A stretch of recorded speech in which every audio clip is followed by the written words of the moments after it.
Ahalya School of Management is one of Kerala's most prolific providers of management education. Courses are designed to rapidly enhance management capacity by targeting key principles of effective management. അല്ല അത് present screen ചെയ്യാൻ പറ്റും. അന്ന് ഞങ്ങൾ present screen ചെയ്തിട്ടുണ്ടായിരുന്നു. At Ahalya School of Management, students will be engaged and motivated by state-of-the-art facilities, excellent infrastructure, research projects, interactive discussions, placement and training cell, and affordable fee structure.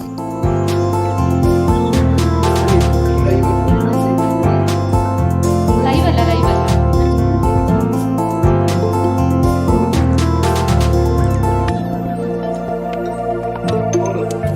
Few years before, when I started my career in a multinational company,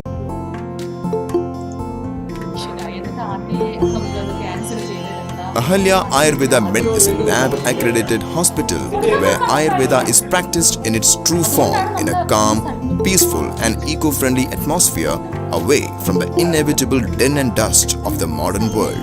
Ahalya Ayurveda Medical College Hospital is a NABH accredited hospital where Ayurveda is practiced in its true form in a calm, peaceful and eco-friendly atmosphere away from the inevitable din and dust of the modern world. The location and unmatched facilities give a distinct advantage when it comes to quality Ayurveda treatment. The location and unmatched facilities give a distinct advantage when it comes to quality Ayurvedic treatment. Ayurvedic treatment is useful in curing as well as instilling a renewed vigor in mind, soul and body. Traditional healthcare are offered at two levels: health promotion and rejuvenation and curative therapy. Ahalya Manufacturing Unit manufactures their own medicines with herbs grown in unique herbal garden.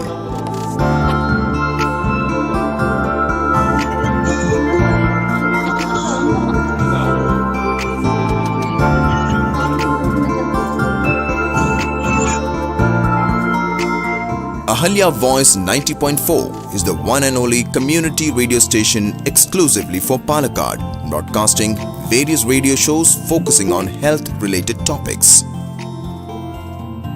Ahalya Children's Village is a noble effort to provide children who have lost their parents or who are no longer able to live with them a permanent home and a stable family environment. The village aims to provide opportunity for the underprivileged children to live with dignity in a caring, homely atmosphere.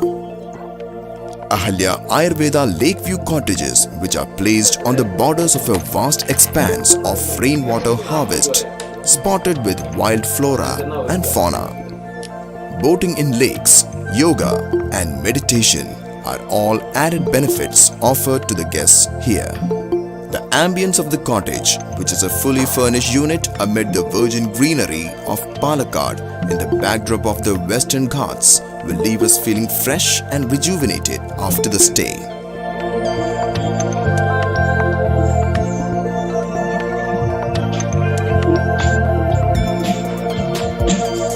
Ahalya Heritage Center is an attempt to trace, identify, rejuvenate and transfer our ancient wisdom and indigenous technology to the new generation.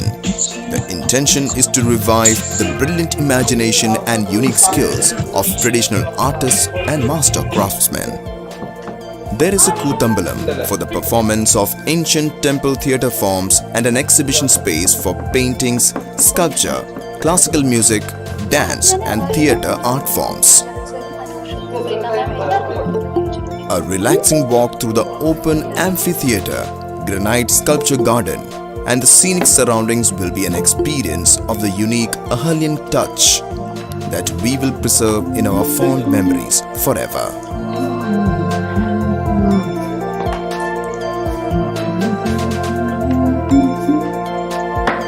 On behalf of the Ahalyans, it is my pleasure to share with you all about our Ahalya Health Heritage and Knowledge Village. Now, it's time to move on. But I am so proud to say that I belong to one of the most beautiful villages of the world. That is Ahalya Health Heritage and Knowledge Village. When winds of change blow, some people build walls, and Ahalya builds windmills with the wings of health, heritage, and knowledge. Ahalya Health, Heritage and Knowledge Village, Palakkad.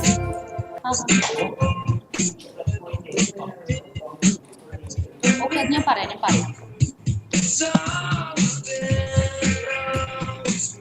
Participants, I would request you to please mute yourself.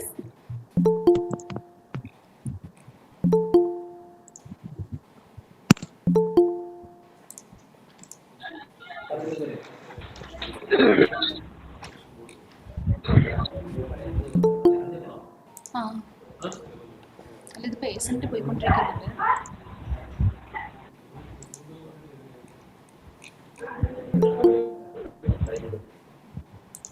എന്നാ പിന്നെ അത് മാറ്റി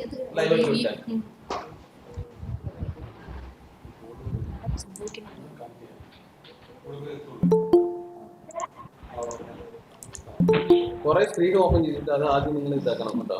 ഇത്രയും screen open ചെയ്ത് confuse ആകുമ്പോൾ എനിക്ക് ഓരോരുത്തരും ഓരോന്നിലാണ്. ഇപ്പോൾ രണ്ടുപേരും പവർ പോയിന്റ് പ്രസന്റേഷൻ, അതൊന്നും എനിക്ക് ഡൗൺലോഡ് ചെയ്യണം.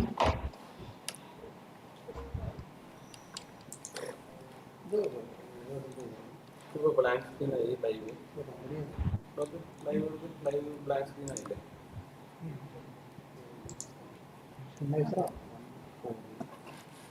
ഇത് ലൈവ് ആകട്ടെ.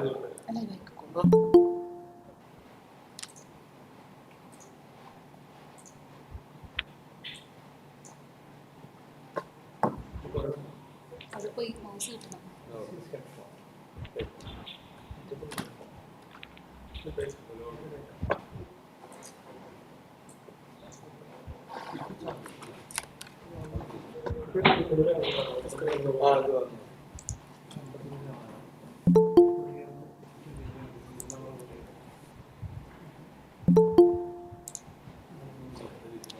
ക്ഷമ നശിച്ചു തുടങ്ങി.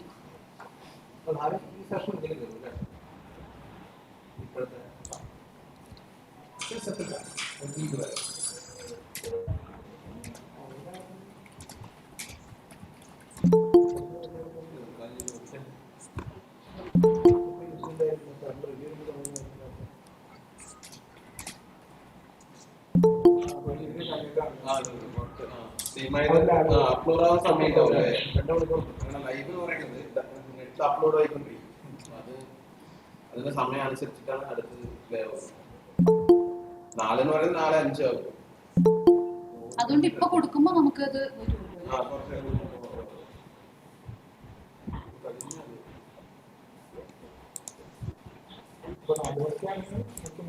മുന്നേ കൊടുത്തിരിക്കണം. കാരണം എന്തെന്ന് പറഞ്ഞാൽ ലൈവ് ആകുമ്പോൾ അത് അപ്ലോഡല്ല ചെയ്യുക. ഡാറ്റ ലൈവ് ആയിട്ട് 11 സമയം ചെറിയൊരു ലാഗ് ഉണ്ടാവും.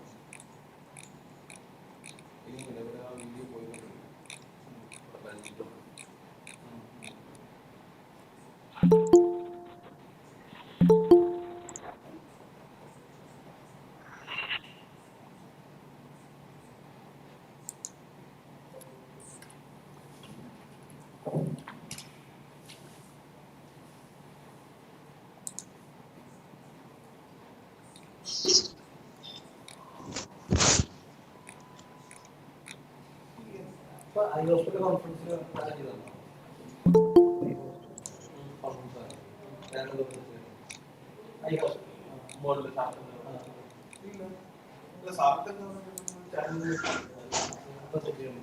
അപ്പൊ നമ്മൾ lab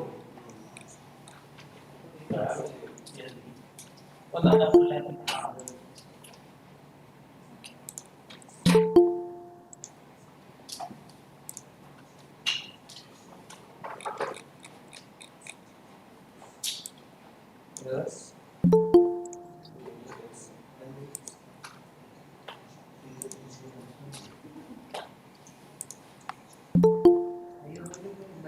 Okay, we'll begin.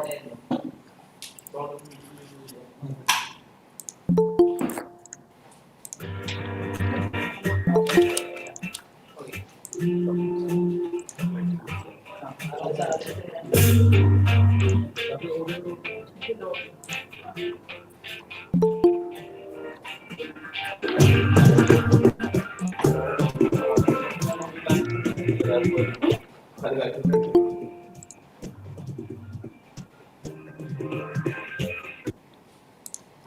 Okay, good evening, everyone. Let us go on with the session. So, Ritesh sir, can you hear us? Yes, sure. Okay, okay. Yeah. So, I'll just introduce, I'll just give you a brief about what the session is all about. Before that, welcome all of you. Have a pleasant good evening to all of you. And this session, this national online seminar on the topic professional ethics and HR values is organized by Ahalya Group of Academic Institutions, Palakkad. And let me just give you a brief about what Ahalya Group stands for and what is the motive behind this seminar. Ahalya Group of Academic Institutions is a part of Ahalya Health, Heritage and Knowledge Village, Palakkad, which is headquartered in UAE. We are one of the biggest business conglomerate which has staunch presence in healthcare and academics.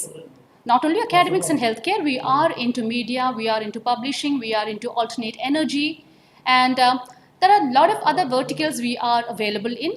So we are one of the biggest corporate groups in Kerala. And when it comes to this particular session, Ahalya stands for certain values and virtues.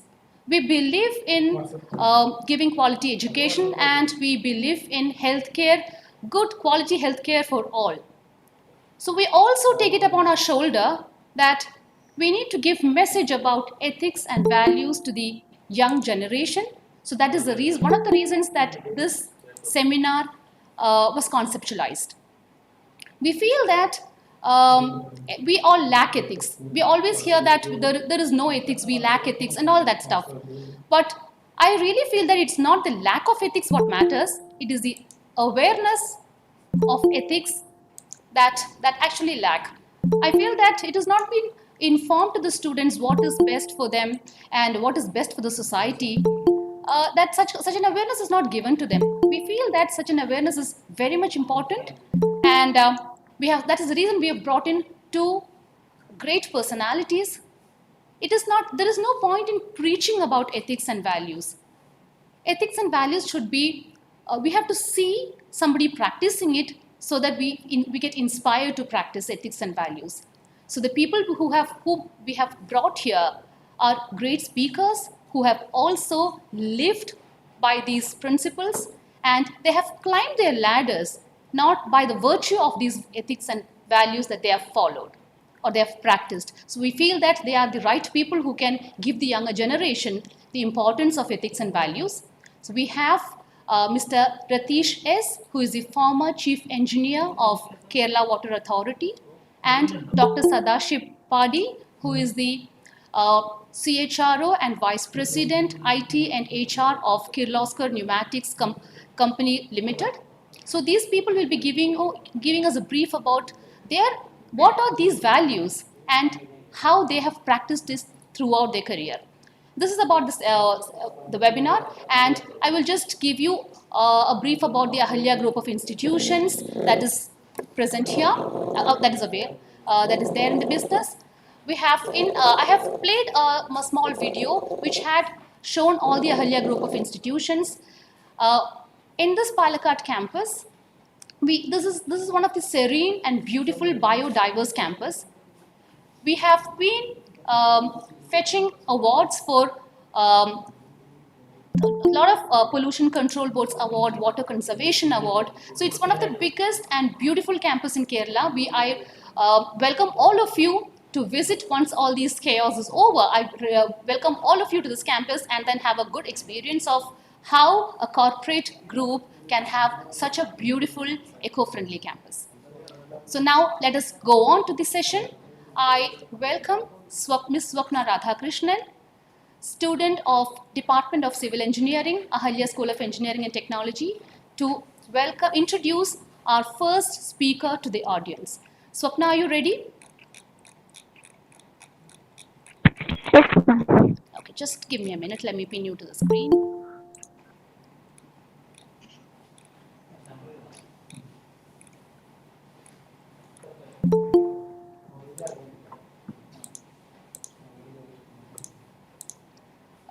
Yes, Swapna, you can go ahead, please.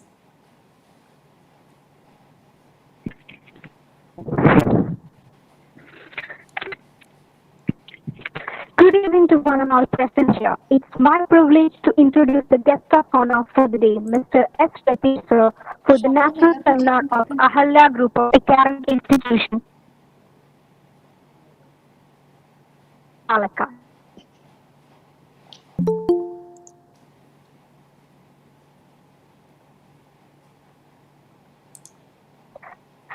Swapna, we lost During you. his provisionary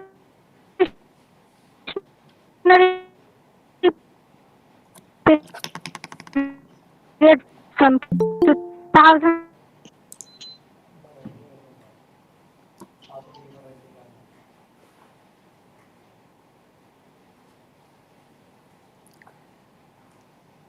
Okay, Swapna, we are not able to hear you.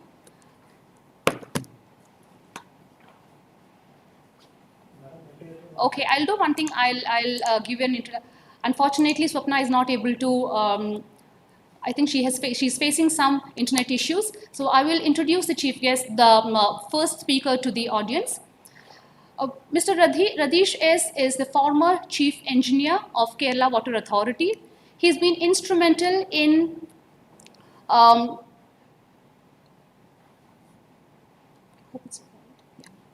He's instrumental in doing a lot of work in the field of water supply, rural water supply and water management. He has done his MS in sustainable. Yeah, just give me a minute. Just give me a minute. I think Swapna is trying to join. Just give me a minute.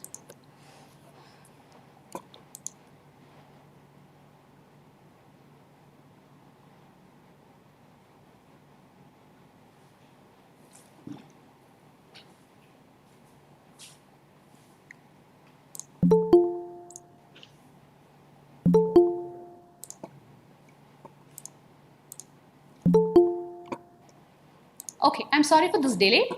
I have not memorized his profile. That's why I'm sorry, Ratish sir. So, with all due respect and with all of your permission, let me just introduce our first speaker to the audience. Mr. Ratish has done his MTech in structural engineering with first class from one of the reputed universities in Netherlands, and he has done his MTech in structural engineering with first class from NSS College Palakkad. And recently he has retired from Kerala Water Authority from the position of chief engineer. And during his tenure, he has implemented one of the reputed project called JICA, which is a Japanese funded project. He has completed that implementation successfully. And in addition to that, he has done many exposure visits inside and outside country. He has published various papers in national and international journals. And apart from all this, he has been a part of many professional bodies. He is associated with the World Bank, Netherlands, and UNICEF, NDA for implementation of various joint development activities in the state. So we have a great personality who has practiced ethics throughout his life. So he will be giving us a brief about what professional ethics is and how he practiced it in his life. Thank you all for being with us, and thank you very much, Ratish sir, for being around and taken this time to speak to us and give us an understanding of it is okay to say no, and it is okay to practice what you really believe in without even being worried about the repercussions. So the session is all for you, sir. It is open to you. Please go ahead. Thank you, Dr. Bindu, for the nice words of introduction. And good evening, all. Professor Dr. Mahadhavan Pillai, Director of Ahalya Institutions, and Principal, members of faculty, and my dear students. At the outset, let me thank the organizers for giving me an opportunity to be a part of this great initiative by Ahalya. It is indeed a pleasure for me to share my career experience,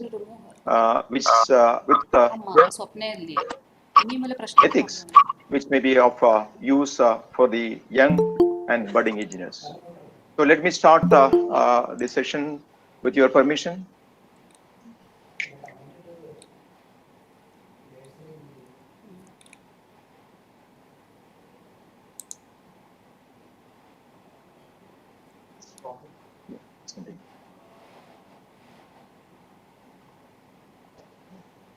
Share screen. Are you able to see my screen shared? So I'm just checking, so just give me a minute. Yes, sir, we are able to see. Okay, fine. Thank you. So professional ethics, my career experience. So today, during this session, I'll be covering these areas for your information. Meaning of morals, values, and ethics, because no discussion about ethics will be complete without any discussion on the morals and values. Why these are important in our life, situations you may have to handle in your career, and my career journey with ethics. This is the agenda today, and without wasting our time, let us proceed with the presentation. Morals or morality. Morals or morality is concerned with the principles of right and wrong in human behavior. I'm very sure that most of these fundamentals are well covered as a part of your syllabus. But for the sake of the background for the discussion, I'm just quickly presenting or running I'm through. sorry to interrupt you, Ratish sir. We are able to see only a blank screen. The presentation is not visible, sir. Also, thank you. I will set it right. Yeah, noted.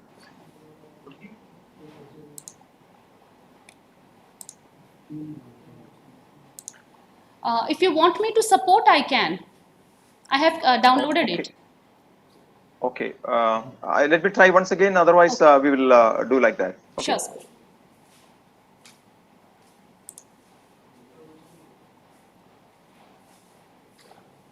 Are you able to see now? It's not come yet. Oh, I see.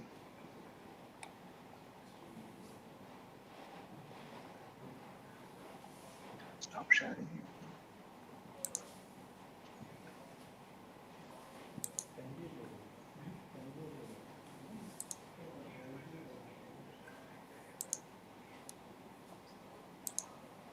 Is it visible now?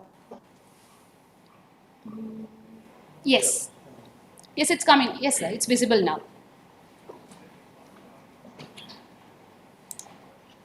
Okay.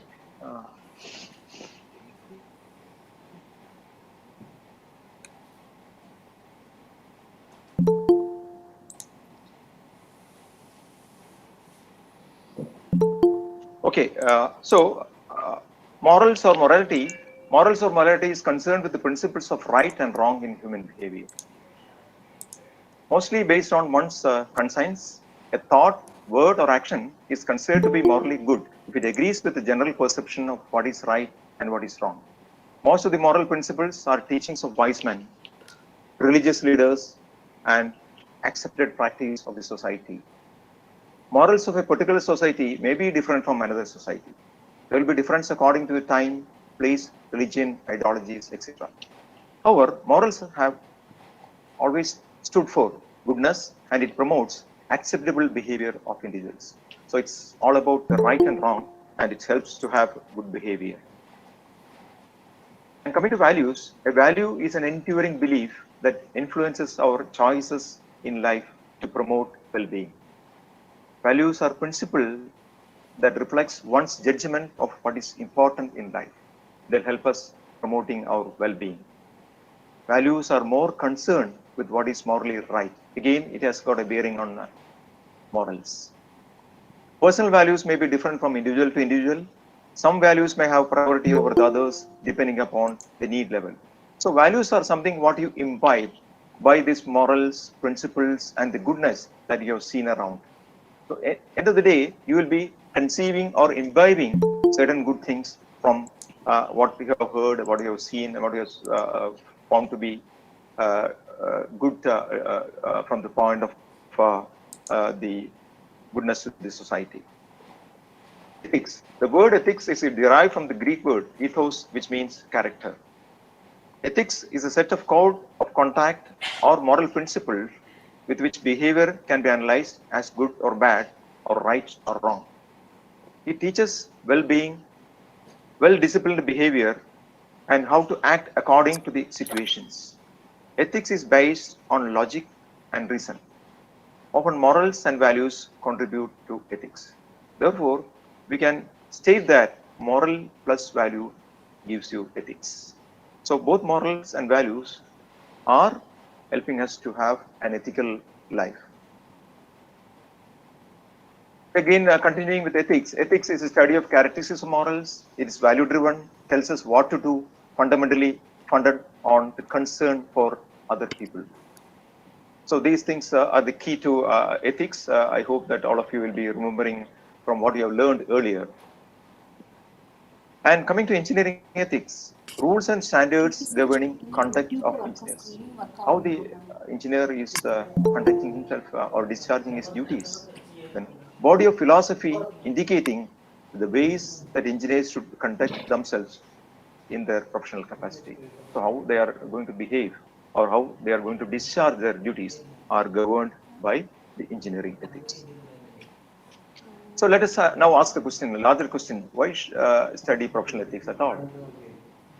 Because there were several notorious cases happening during a course of time. Achieved great attention because of all those things, led engineers to gain an increased sense of professional responsibilities.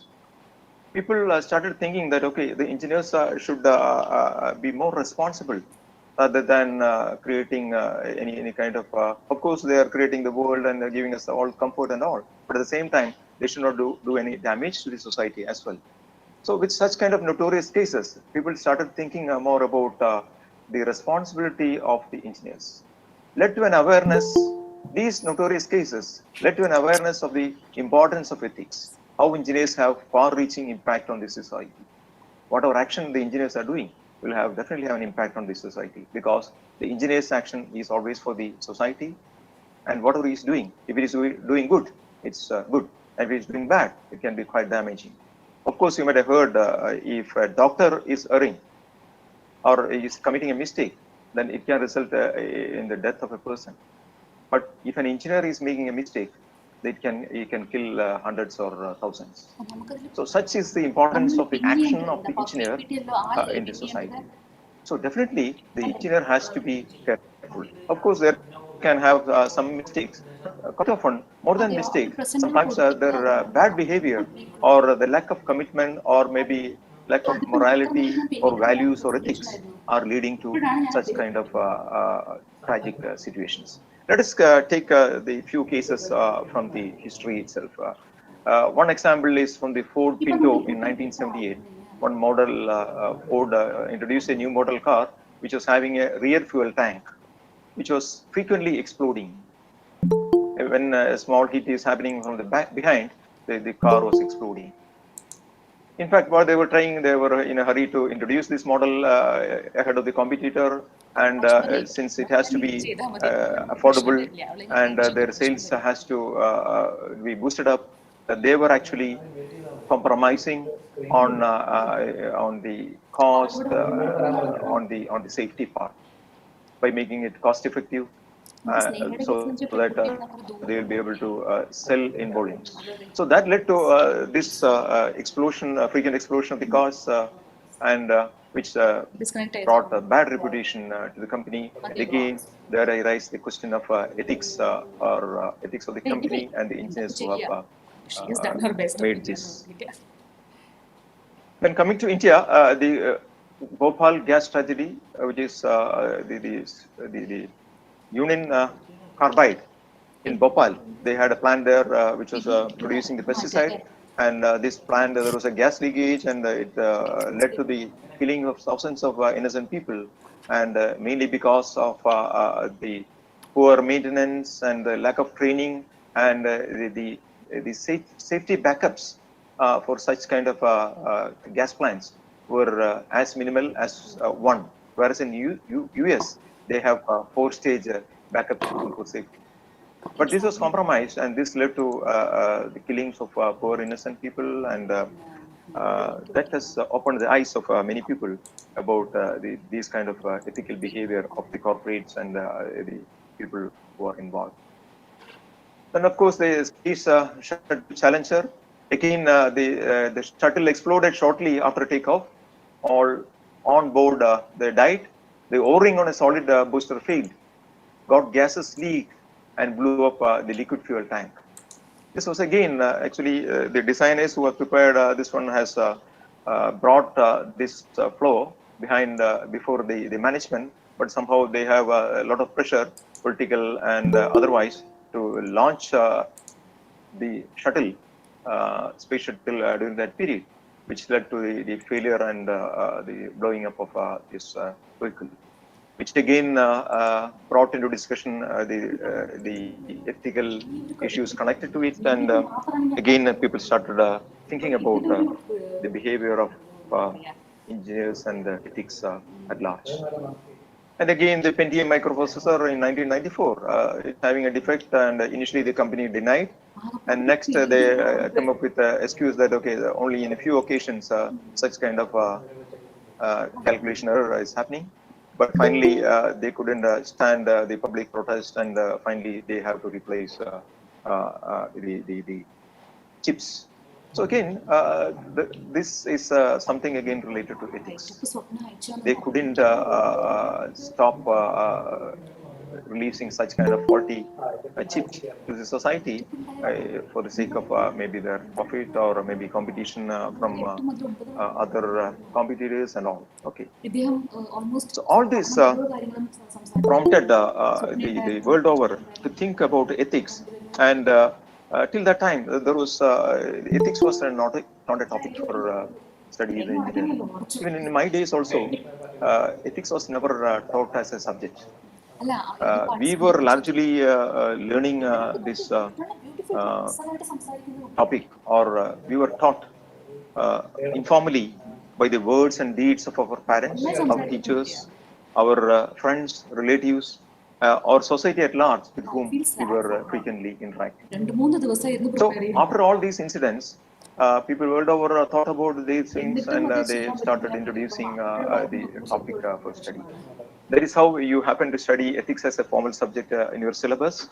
And nowadays, almost all the universities are having this topic as one of the subject of their study. Even I myself have taught this topic while I was working as head of the Department of Civil Engineering at Jyoti Engineering College for the last 5 years. From 2015 to 20, I was working there as head of the department after retirement. For a couple of years, I have taught this topic. And again, even though such topics are introduced as a part of the syllabus, I think that, and even it is taught also, it is taught as a regular subject, not as a subject which needs to be practiced. I have a strong feeling that this has to be taken up in more seriously, and it should be our way of life. Having said that, let us see what is happening in a highly literate state like Kerala. We discussed about the cases world over and even in Bhopal also. But let us see what is happening in Kerala. You are aware of all those things. What is the status in Kerala? The Palavarattam Bridge, what is going on, you know, from the newspaper, and all these stories are known to you. And the Marad Flat, where the coastal regulation zone was violated, and who helped them to violate all those rules, and who has moved for such kind of things. So all those things are known to you, and finally it led to the court litigation and the demolition of those plans. But it poses a larger question of ethics and serious concern about such kind of things. The recent collapse of bridge under construction in North Kerala, near Kannur, there was a recent falling or collapse of the bridge under construction. Luckily, there was no casualty, but see, such kind of lapses. Why this is happening? There can be a lot of lapses or maybe lack of ethics from people who are involved behind this. Of course, they are coming up with a lot of defense, or media is giving so many pictures, but the the fact is far beyond that. And collapse of several story buildings under construction. Sometimes these things are not coming in the media because these people are highly influential, so that this is not coming in the media, because the media is also having these ethical problems. Okay, what kind of news is finally you are getting through the media. Maybe you are directly knowing all those things. Then you will understand what is the difference between the truth and what is being presented. So such cases are not being brought to the notice of the society. And the poor construction and condition of the roads. How comfortable you are traveling on the roads of our place. What kind of comfort and what kind of investment is also going on. A lot of investment is going on, but in spite of all those things, there is poor construction and a lot of potholes, and the driving comfort or the safety is at stake always. So all those things are happening in a literary state like Kerala, wherein even the ethics is also taught as a part of the curriculum. So what does all those indicate? It means that we need to go beyond these kind of teaching and preaching, and we should come to the reality. So my question is there anything wrong with us? I feel that we need to be more concerned with ethical behavior of our children than usual, as we see the signs of deterioration in every walk of life, whether it is behavior, business, crime, or professional lapses. So we need to think seriously about that. So when I was invited to talk about this one to the students, I was more than happy to do that. Not that Dr. Mahadevan Pillai is my close friend, and of course Dr. Bindu was always was associating with us for various things. I was more than happy to be with you to discuss this topic, which is so dear to my heart. Now let us take the professional ethics. Professional ethics encompasses the personal and corporate standards of behavior expected of all. Professional ethics is concerned with one's behavior and conduct when carrying out professional work. It is codified and varies across different cultures. Professional ethics includes the ethical norms, values, and principles that guide a profession and the ethics of decisions made within the profession. So these are classical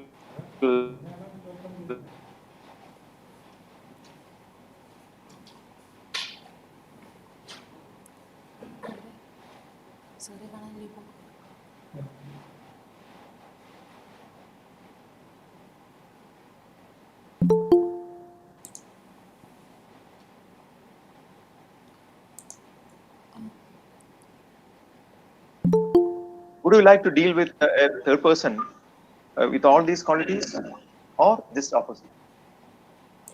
I would like to see your answer at least in the chat box. Okay, but for the paucity of time, I'm not just searching on the chat box, but you can definitely respond.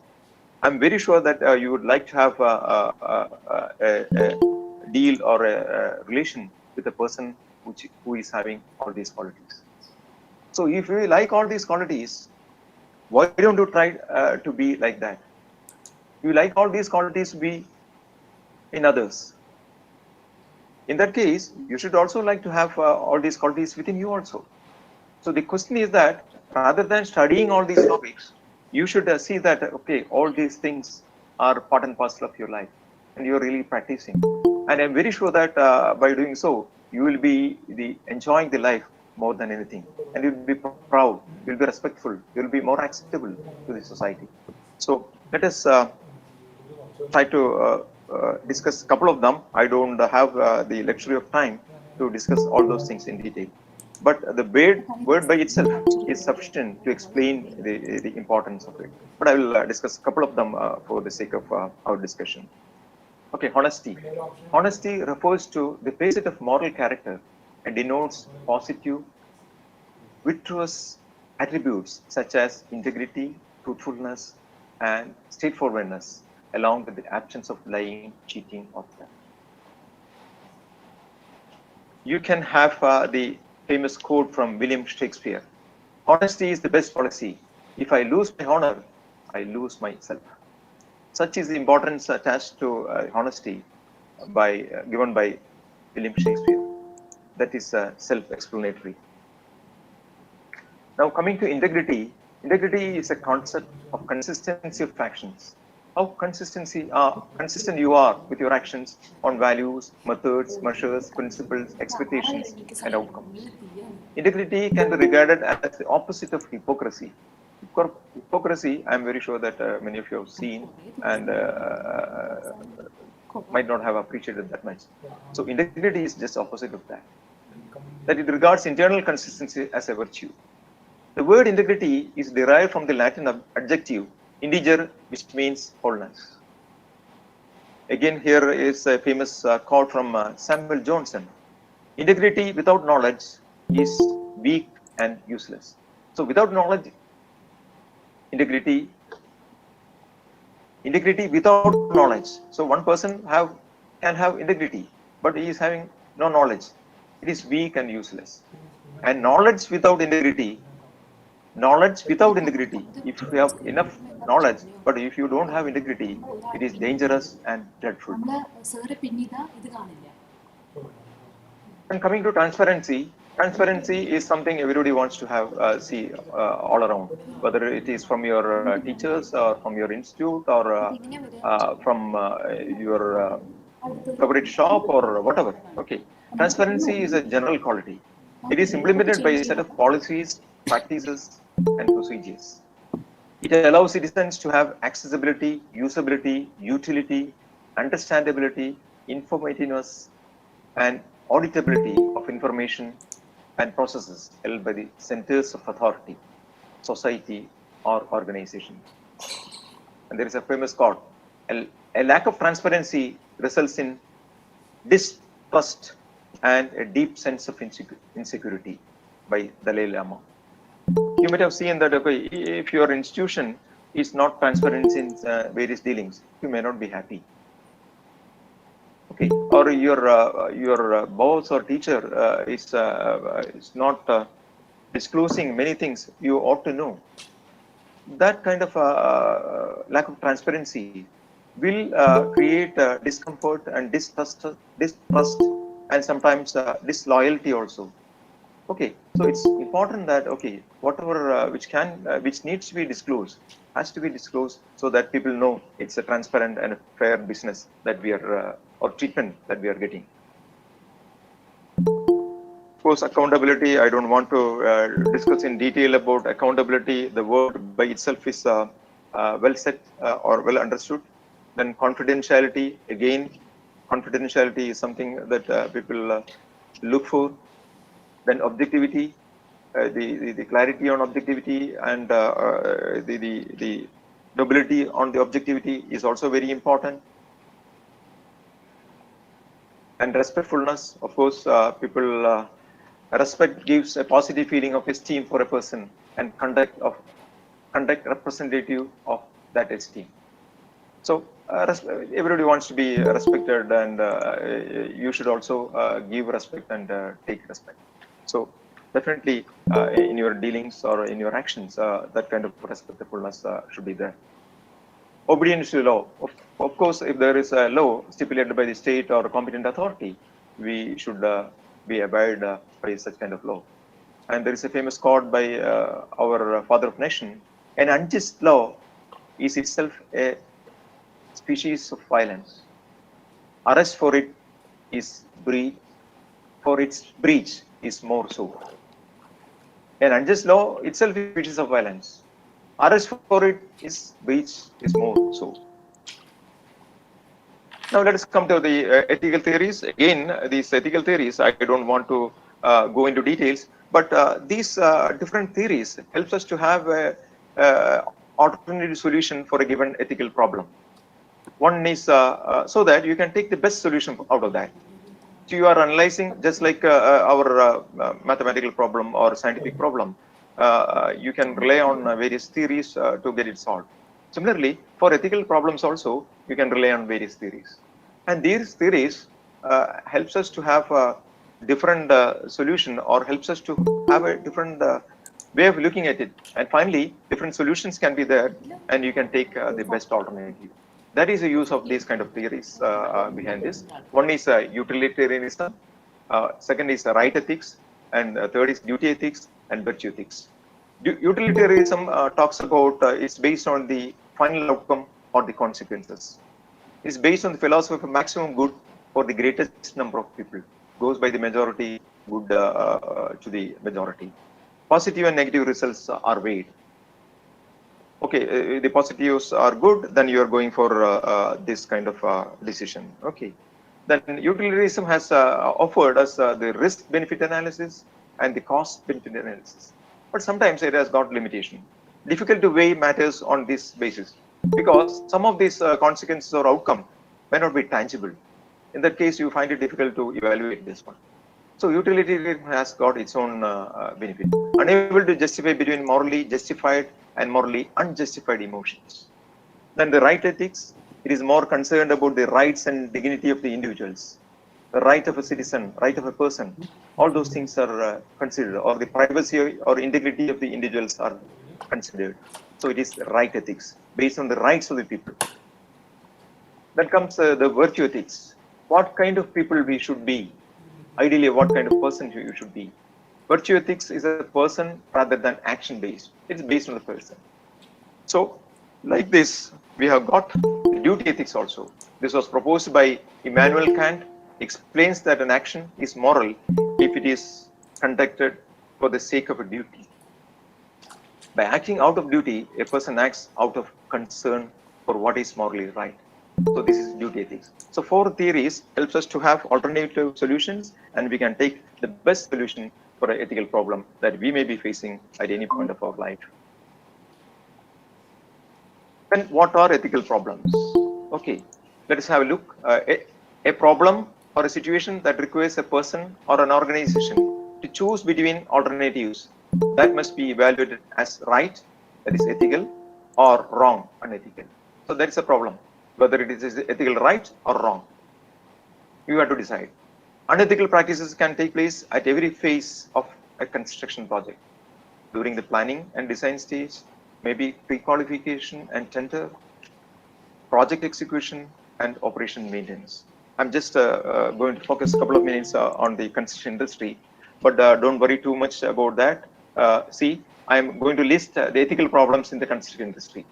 These 3 points: cover pricing, bid cutting, bid shopping. All those things are related to the tendering. Normally, the works from a big organization or even the departments or companies are organized based on the tender because they want the professional people to come forward and take up the job. So when they are tendering, all those practices are covered. Cover pricing or bid cutting, all those things are you are disclosing the information to the potential contractors, or you are actually maybe manipulating the offer made, or the bid documents. For example, poor documentation. Poor documentation means there is ambiguity in the documents, which can be interpreted in any way, sometimes in favor of a person who is more influential or offering money. Late and short payments, which is quite understood. The payment is delayed if somebody is not offering money, or it is made short, or there is cutting in the payments made for maybe taking money or excusing the contractor or whatever. Then subcontractors' lack of safety on ethics. The contract is given to a particular party, and he may be subcontracting, and that person may be compromising on the safety. Then unfair treatment of contractors in tender, final account, then competitors' overstatement of capacity. All those things are related to the construction industry in one way or other. You may be finding it, or sometimes somebody can be a victim of that. Codes of ethics. Codes of ethics are documents which are well written, a written set of guidelines issued by an organization to its members, workers and management, or a professional body to its members to help them conduct their actions. Helps to perform their roles, to know how to conduct and to know how to resolve certain ethical issues. Offers guidance in applying moral and ethical principles to the situation encountered. You know all about your morals, values, and all those things, but don't know how to apply this in a particular situation. Okay, in that case, the code of ethics will be a guide for you to proceed. It provides framework for ethical judgment, expresses commitment to the ethical conduct, defines the roles and responsibilities of the professionals, helps professionals to evaluate the ethical aspect of their decisions. Compliance-based code of ethics. Sometimes the code of ethics are compliance-based. If you are complying with that, well and good. If you are not, then you are penalized. So compliance-based code of ethics not only set guidelines for conduct, but also determine penalties for violations. If somebody is violating, he may be sometimes expelled from the professional body. For example, Institute of Engineers, you are supposed to follow the code of ethics once you are a member of that society. And if you are violating that, and if that complaint goes to these Institute of Engineers, then they are supposed to take action against you. Sometimes it may result in cancellation of your membership or other kind of penalties. Value-based code of ethics require a greater degree of self-regulation than compliance-based codes. So compliance-based codes and value-based codes are there in existence, but they require a greater, the second one, the value-based code of ethics require a greater degree of self-regulation. You need to be self-motivated. Whereas in the compliance-based code, if you are violating, then you are punishable. So that makes you or force you to be more ethical. Then who are the persons or the bodies who are introducing this code of ethics? They are the professional bodies. Okay, professional bodies are organizations who are members, whose members are individual professionals. It can be AIMA like organization or institution of engineers, or ICA, Indian Confident Institute, or any other IST or whatever. Okay, this is related how the profession is regulated. Who is responsible for making sure that professionals are doing their jobs properly?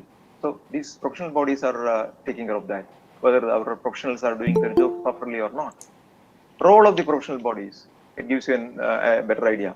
Set and assess professional examinations, provide support for continuing professional development through learning opportunities and tools for recording and planning, publish professional journals or magazines, provide networks for professionals to meet and discuss the field of expertise, issue code of conduct to guide professional behavior, deal with compliance against professionals and implement disciplinary procedures, fair access to the profession so that people from all backgrounds can become professionals, fair career support and opportunities for students and graduates and working in that area. There are several codes of ethics, and I'm just taking a couple of them to give you a taste. This is from NSPE, National Society of Professional Engineers from US. They normally, all these codes of ethics normally contains a preamble and the responsibilities of the members. Okay, here in the NSPE actually have the preamble wherein they say that, okay, engineering is an important and a learned profession, expected to exhibit the highest standards of honesty and integrity, direct and vital impact on the quality of life for all people. So these are the kind of preamble they have given. Then they have the fundamental canons wherein they say that, okay, engineers in the fulfillment of their professional responsibility or duties shall hold paramount the safety, health and welfare of the public, perform services only in areas of their competence, issue public statements only in objective and truthful manner, act for each employer or client as faithful agents or trustees, avoid deceptive acts. So all those things are fundamental canons given by them. Then of course the rules of practice, engineer shall, okay, then the professional obligations, engineer shall be guided in all their relations by the highest standards of honesty and integrity. Engineer shall at all times strive to serve the public interest. Engineer shall avoid all contact or practice that deceives the public. So now you have a taste of these kind of code of ethics. Similarly, then their professional obligations are also enlisted at large. Then coming to the Institute of Engineers, IEI, Institute of Engineers India, Code of Ethics for corporate members. Like the NSPE, They also have a preamble. It says that the corporate members of the Institute of Engineers, India, are committed to promote and practice the profession of engineering for the common good of the community, bearing in mind the following concerns. Okay, concern for ethical standard, concern for social justice, all those things. So preamble of all these codes are more or less talking about the same thing. Then for the Indian code, the second section is on the tenets of the code of ethics. Again, they say more or less same thing as the obligations or responsibilities. A corporate member shall utilize his knowledge and expertise for the welfare, health, and safety of the community without any discrimination for sectional or private interest. A corporate member shall maintain the honor, dignity, and dignity in all his professional actions to be worthy of the trust of the community and the profession. So these are the code of ethics given by various organizations.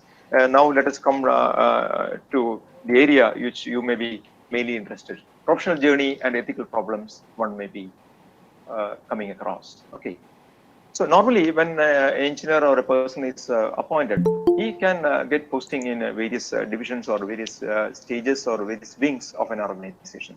For example, sometimes somebody may be posted in planning, somebody may be in the design, somebody may be in the tendering, and sometimes a person can be in a project implementation, and otherwise he can be in the operation and maintenance, or another set of people can be in the HR, wherein they are taking care of the transfer and postings or such kind of things.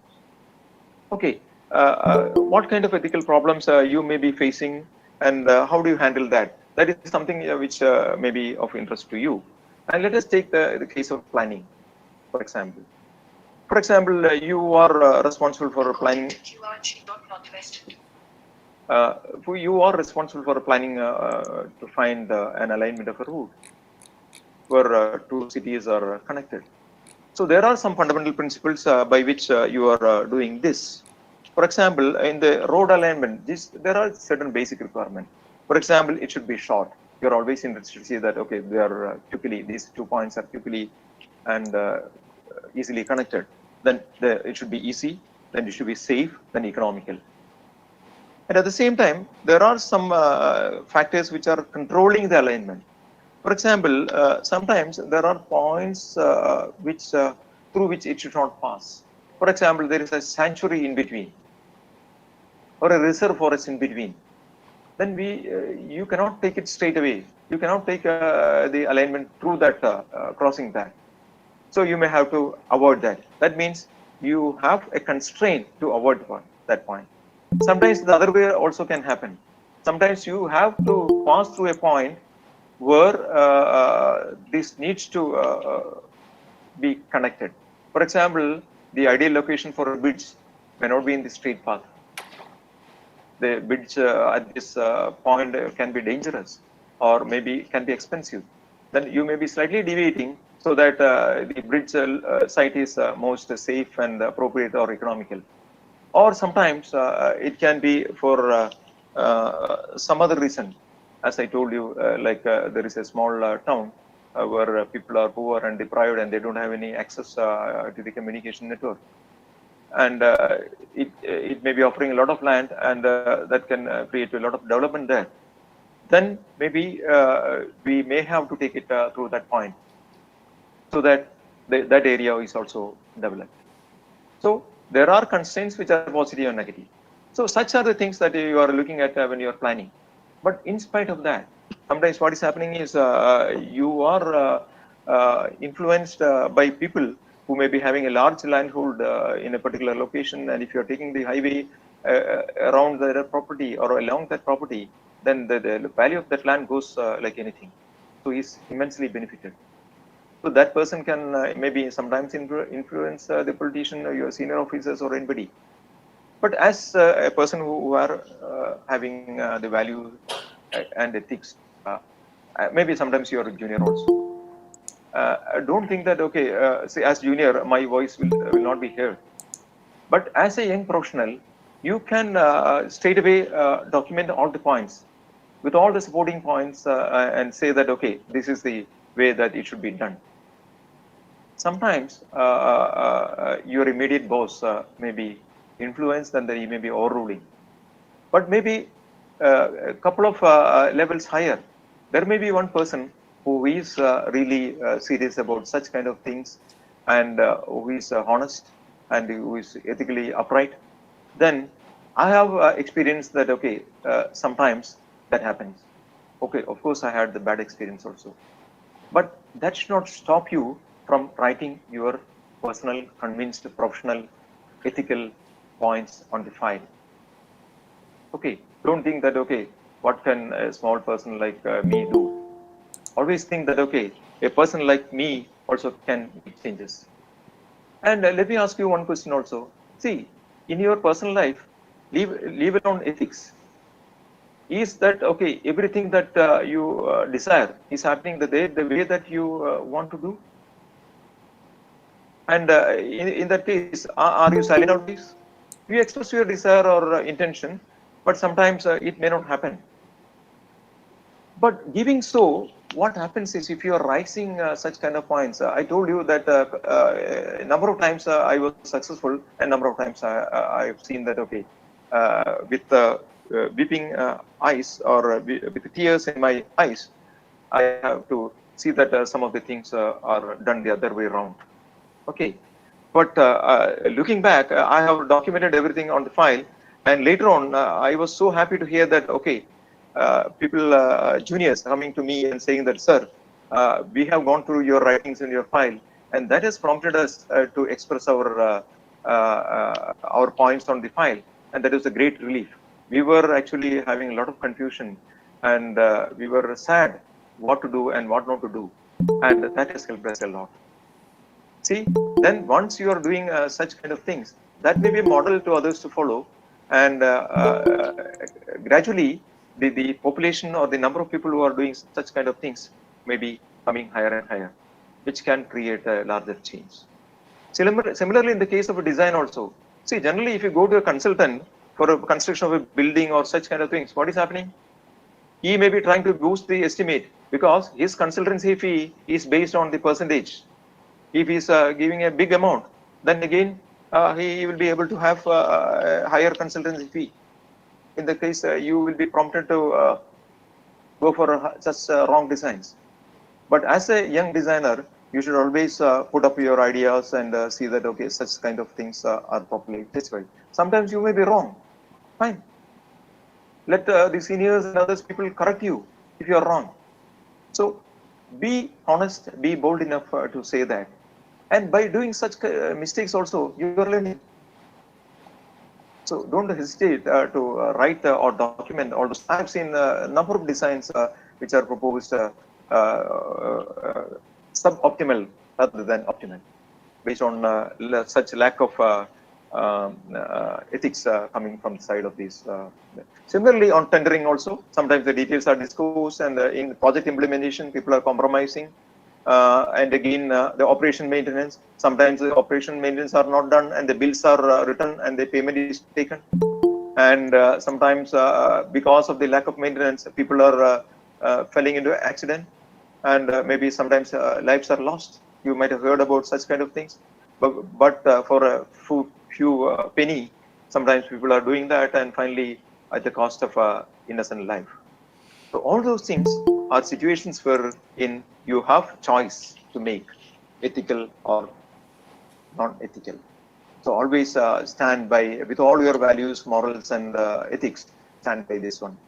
As I told you, sometimes it may not be successful, doesn't matter. But that gives you an opportunity, and you can have your self-respect and honor, saying that, okay, I expressed my point, but unfortunately that didn't happen.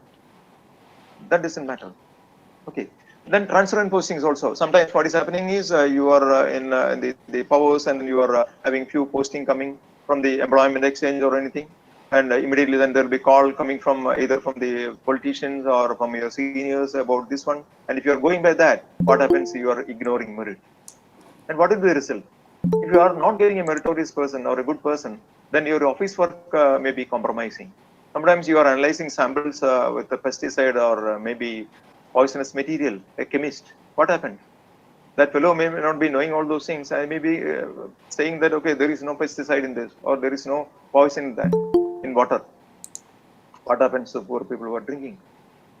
And what happens to the competent people? These people may be known to the other person who has lost a job, who is less competent. The other person may be a rank holder. Then you will be knowing what kind of person who has been selected. This creates the loss of faith in the system, and even in that office, and even in you also. So in such kind of transparent postings also, you need to be very, very careful. So there are opportunities, only things that you should be upright in expressing all those kind of things boldly. Nobody is going to kill you for such kind of things. But there are something which may be happening, as I'll be indicating all those things in my experience. Probably this will be the last but one slide, and professional ethics, my career experience. Fortunate to have good parents, teachers, colleagues, and friends who help me to have good morals and values and character, and to do ethically right things. I mean, now also I am so proud that my wife is also equally supporting, so that I can continue with my journey with ethics.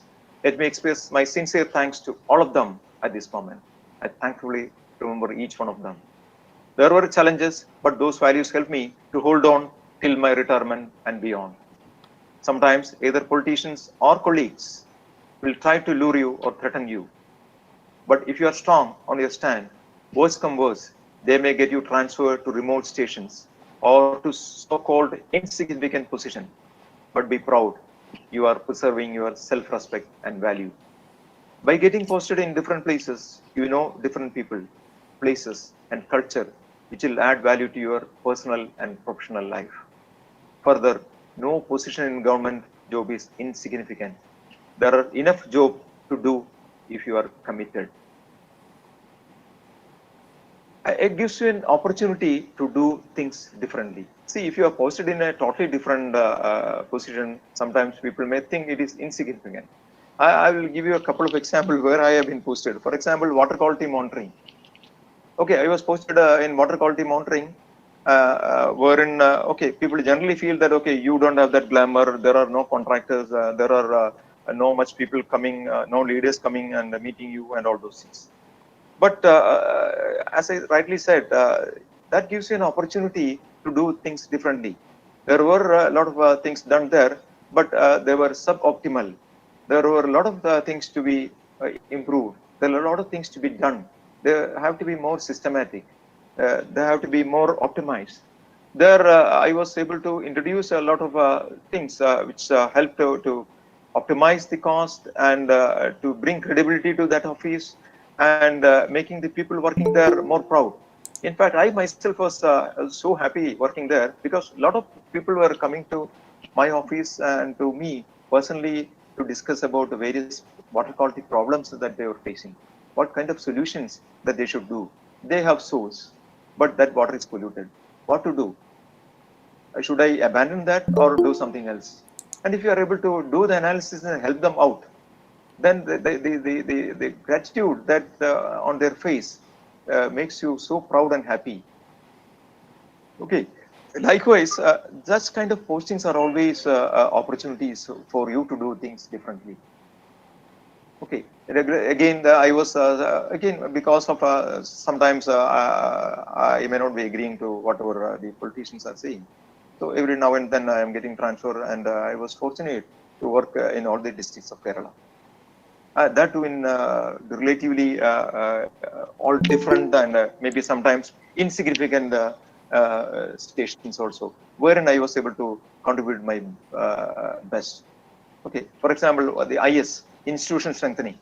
Water Authority wants to make a lot of changes, and one of the issue was the resistance from the union leaders and all.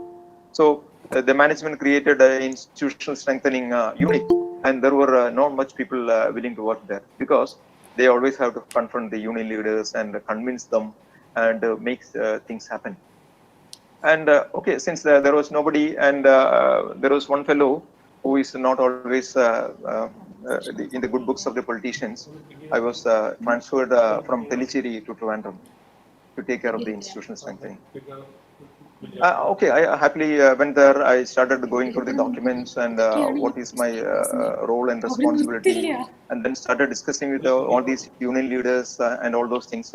By then, because of my credibility and reputation, these union leaders were happy to come and discuss with me. And again, with all this support from these union leaders and my own old past history of working with honesty and credibility, the management was also accepting me, my suggestions. So the union leaders were also happy to disclose all those intentions to me, and then I was able to present before them. Then certain things, of course, the union leaders were not happy to implement. Then I took all these people to different water utilities of India, including Bombay, Hyderabad, Bangalore, and then Chennai, all those places, and convinced them what good things that they are doing, with all support from the union leaders.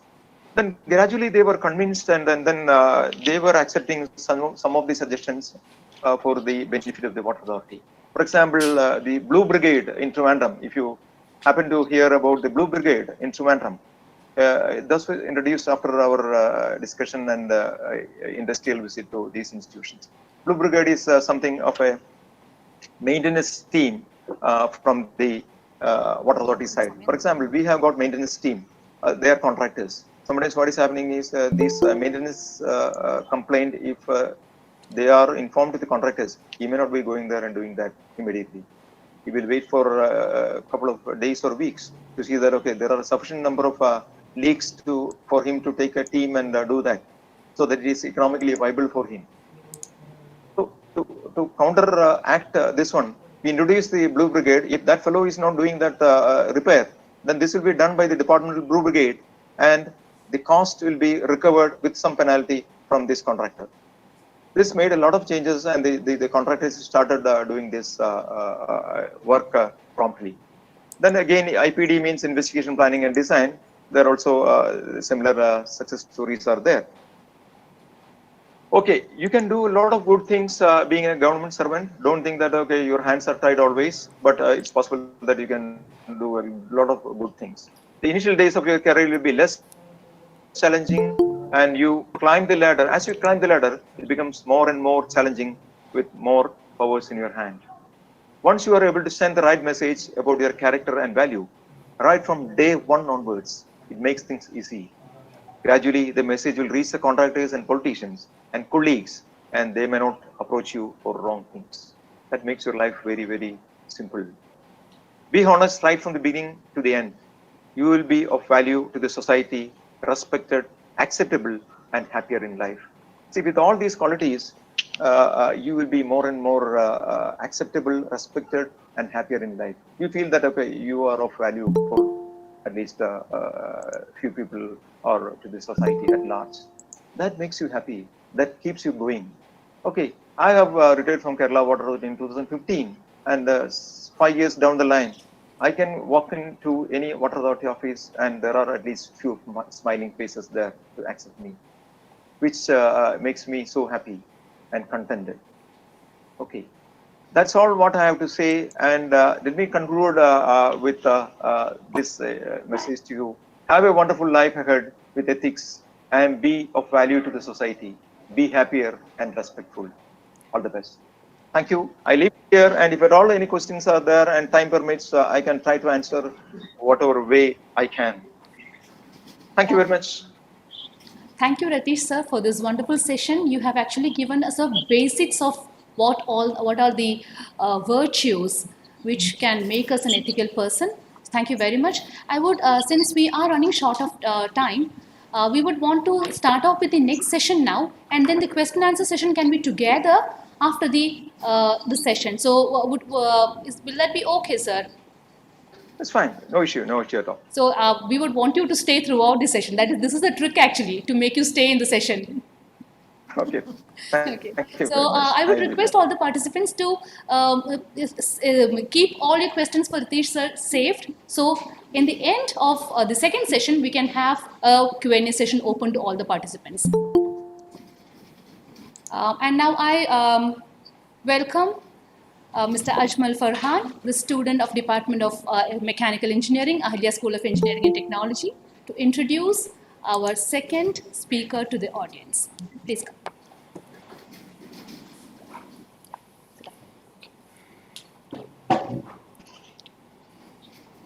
Thank you, ma'am. A warm good evening to all the participants present here. Thank you for joining us this evening. It is with great pleasure that I introduce our distinguished guest, Dr. Sadashib Pari, sir, to you. Currently, he is the CHRO and Vice President for HR and IT in Kirloskar Pneumatics Company Limited. He was Director, HR and OD and Country HR Head for Vishay Components Private Limited, formerly known as Philips India. He was instrumental in transforming the HR culture in this organization at par with any other global MNCs. Dr. Pari is the convener of Confederation of Indian Industry HR and IR panel, member of Corporate Advisory Board for top 7 university in India, and also the council member of Pune Productivity and Development Council. In addition to these accomplishments, he was awarded with CII HR Excellence Award for national level competition. He had done MBA from Kurukshetra University and his PhD was in the area of organization development and cultural organization at Dr. D.Y. Patil Global Business School in Pune. It's an honor to have you amongst us, sir. We are grateful to you to spare your valuable time with us, to share your knowledge and thoughts with us. On behalf of Ahilya School of Engineering and Technology and Ahilya School of Management, I welcome you, sir. Thank you.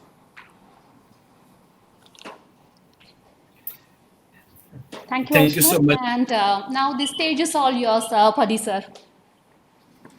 Thank you so much. Honorable Dr. V.S. Gopal, Chairman Ahilya Health, Heritage and Knowledge Village, and your beautiful campus is known as. Dr. Mahadhavan Pillai, Director Academics, on whose initiative the online lessons for the freshers have started. Ms. Bindu, the event coordinator of this national online seminar. I thank you so much for giving the opportunity. And of course, my old colleague and friend, Mr. Sri Kumar, who is our HR manager, and on whose demand actually I agreed immediately for the seminar.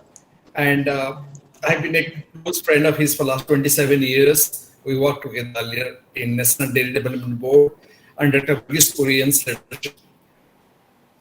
Guests and my dear students, I'm aware of the fact that the event can be quite interesting only when I describe my experiences and some good examples. But I'm really amazed, I'm really very surprised and touched by Mr. Ritesh's excellent example from his own career. This is such a difficult topic about ethics. I listened to Dr. Ritesh from beginning every word. I think so much of sincerity, so much of honesty within him. I can smell, the honesty, sincerity, values are like fragrance. I always say that. Fragrance, when you spray a fragrance on your clothes, you don't have to tell people that you've sprayed a fragrance. People can smell it. So the way Mr. Ritesh described everything, I could feel the smell. It was so fragrant. And look, sitting at Pune in my office, I can really imagine what Mr. Ritesh really explained so very well about ethics. I thank you, Mr. Sir, for this beautiful lecture, beautiful compilation of examples. I'll try to do similar things about the values that I'm going to speak about. Ethics and values go hand in hand. They are the same coin on the two sides. And for the students, I am aware also the fact that the students are in majority number, almost I can see 230 students. I want to say to the students a very, very good evening. But my students, I can imagine, you can't speak back to me wishing the same like a classroom. Had I been in a classroom, I wished you good evening. So always the students, all the students at the same time say, good evening, sir, how are you, etc., etc. But I'm speaking to screen. And you all are listening. You have been muted probably. So maybe in chat box you can say, okay, thank you so much. But my dear students, I'm probably, I'm really quite touched about your beautiful campus and about the kind of curriculum, the course curriculum. And I have not forgotten my own life as a student. Studentship is the most beautiful time, but also I'm aware of the fact that all of you are, maybe the final year students are bothered about their placement. Placement is one thing that, which always bothers you. We as a student look for a job, but very few students look for a career. So I'm going to describe to you what is the difference between job and a career. Job is something what you really do for your earning, but a career is something which you listen to your heart, your passion, and you take the passion as your job. That is career. So for the next 40 minutes, I'll be speak on the HR values and the new normal in talent development and high tech and high touch. So very simple words and nothing to be really be carried away by the words. I'll be using a PPT file to communicate to you more clearly about what I'm going to speak. So maybe, and you don't need to really take down notes. These are very simple examples which in my career, I have read a few books and gathered them. And toward the end, I'll still take your questions, and it depends upon you how many questions you ask. So that do you want to stay till 6 p.m. or that way, or beyond 6 p.m. Depend upon the number of questions you ask us, me and Mr. Ritesh. So I'll talk about the HR values. The human values. I shall describe a very learning story, a crisp story, a learning story, which I personally like a lot. The story of a Chinese prince, and you can very well relate the story to your own personal life and understand the deeper meaning in it. I'll share my screen now, and you'll be watching my slides very soon. But please preserve your questions. Please keep down your questions, and I know, and you'll be ready with the different queries that bothers you first. Maybe about your career, about your job, whatever it is. Like, you can always share. So I'm sharing my screen.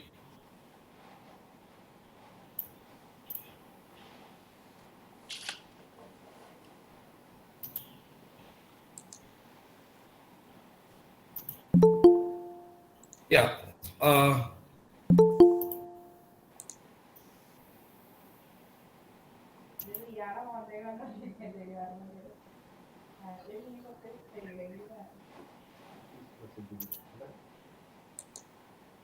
You're able to see my screen? Yes, sir. Okay, fine.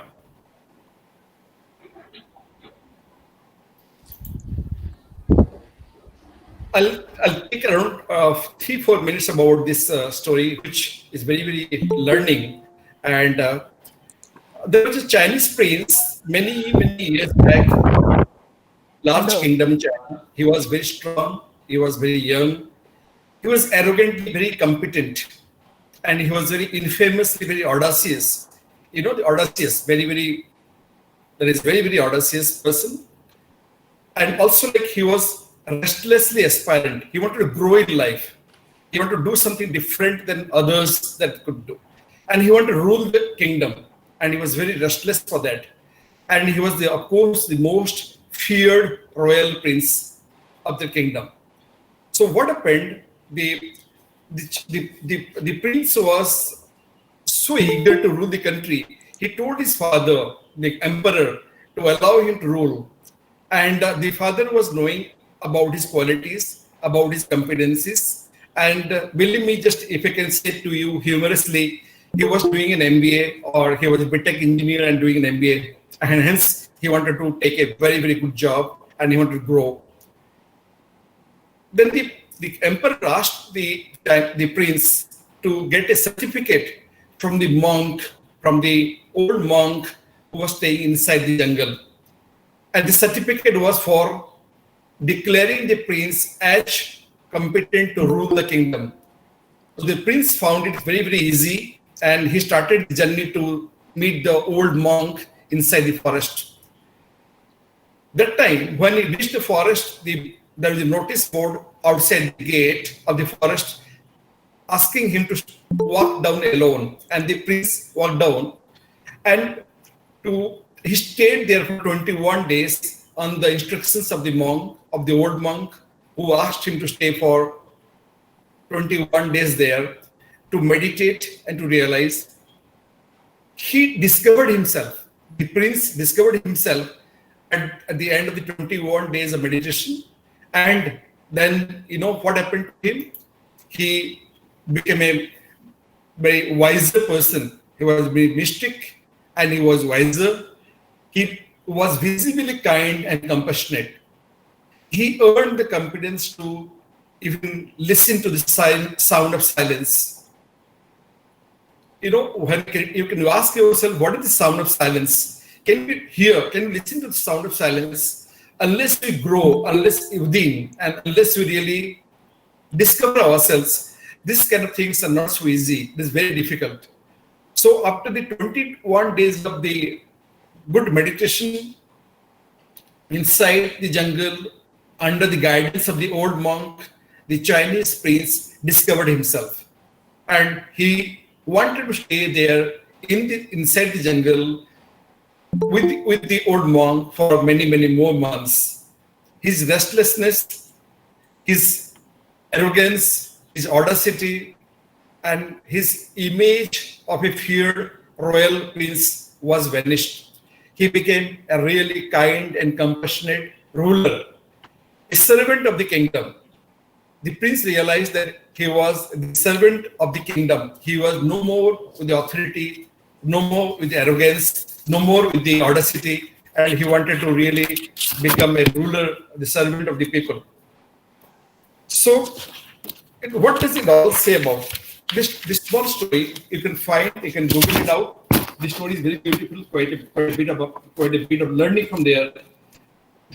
The story speaks about how to discover oneself. We as a student, or even as a manager in the corporate, which we are going to soon be a manager in the corporate world, we must know what we don't know. We must discover ourselves first. This is the very basis of the values of somebody's life. And let's go to the modern, to understand the deeper meaning of the values of life. We can relate the story to ourselves. Are we doing enough to discover ourselves? Are we doing enough to understand what we don't know? All these things we need to take the initiative. I'll speak to you again on how we relate to ourselves. The next slide is that are we finding the inner talent and inner intellect and inner confidence within us? As a student, am I doing enough to grow beyond my course curriculum, beyond my other studies? Am I finding time and the mind to discover my inner talent, inner intellect, and inner confidence? Please ask yourself these questions. They're very important. When you look for a career, then I think these are very important to have a talent which is different than others, an intellect which is different than others, and a confidence which is different than others. In this crowded world, in a fierce competition, when the companies, corporate come to the campus for recruitment, what do they look for? They look for a very confident, intellectual talent. Be it course matter or be it be any other topic. They want these kind of qualities. And second important thing is that don't depend upon anybody's guidance further. You are a young gentleman, young lady who need to be proactive.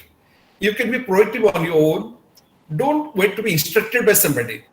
As a student or as a manager, when you join a corporate as a manager, please don't wait for being instructed by somebody. Take your own initiative. Be proactive, and then you can gel with the culture there.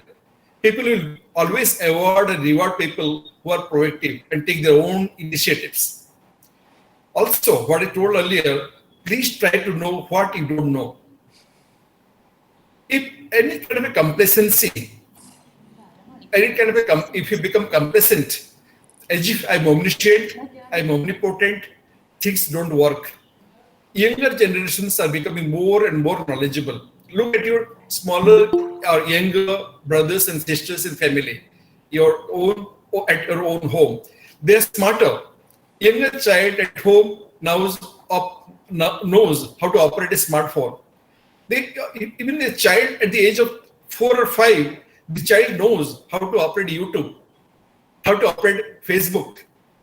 So the younger generations are coming up much smarter, much better intellectuals. So you must know, be concurrent, be contemporary, and you must know what you don't know.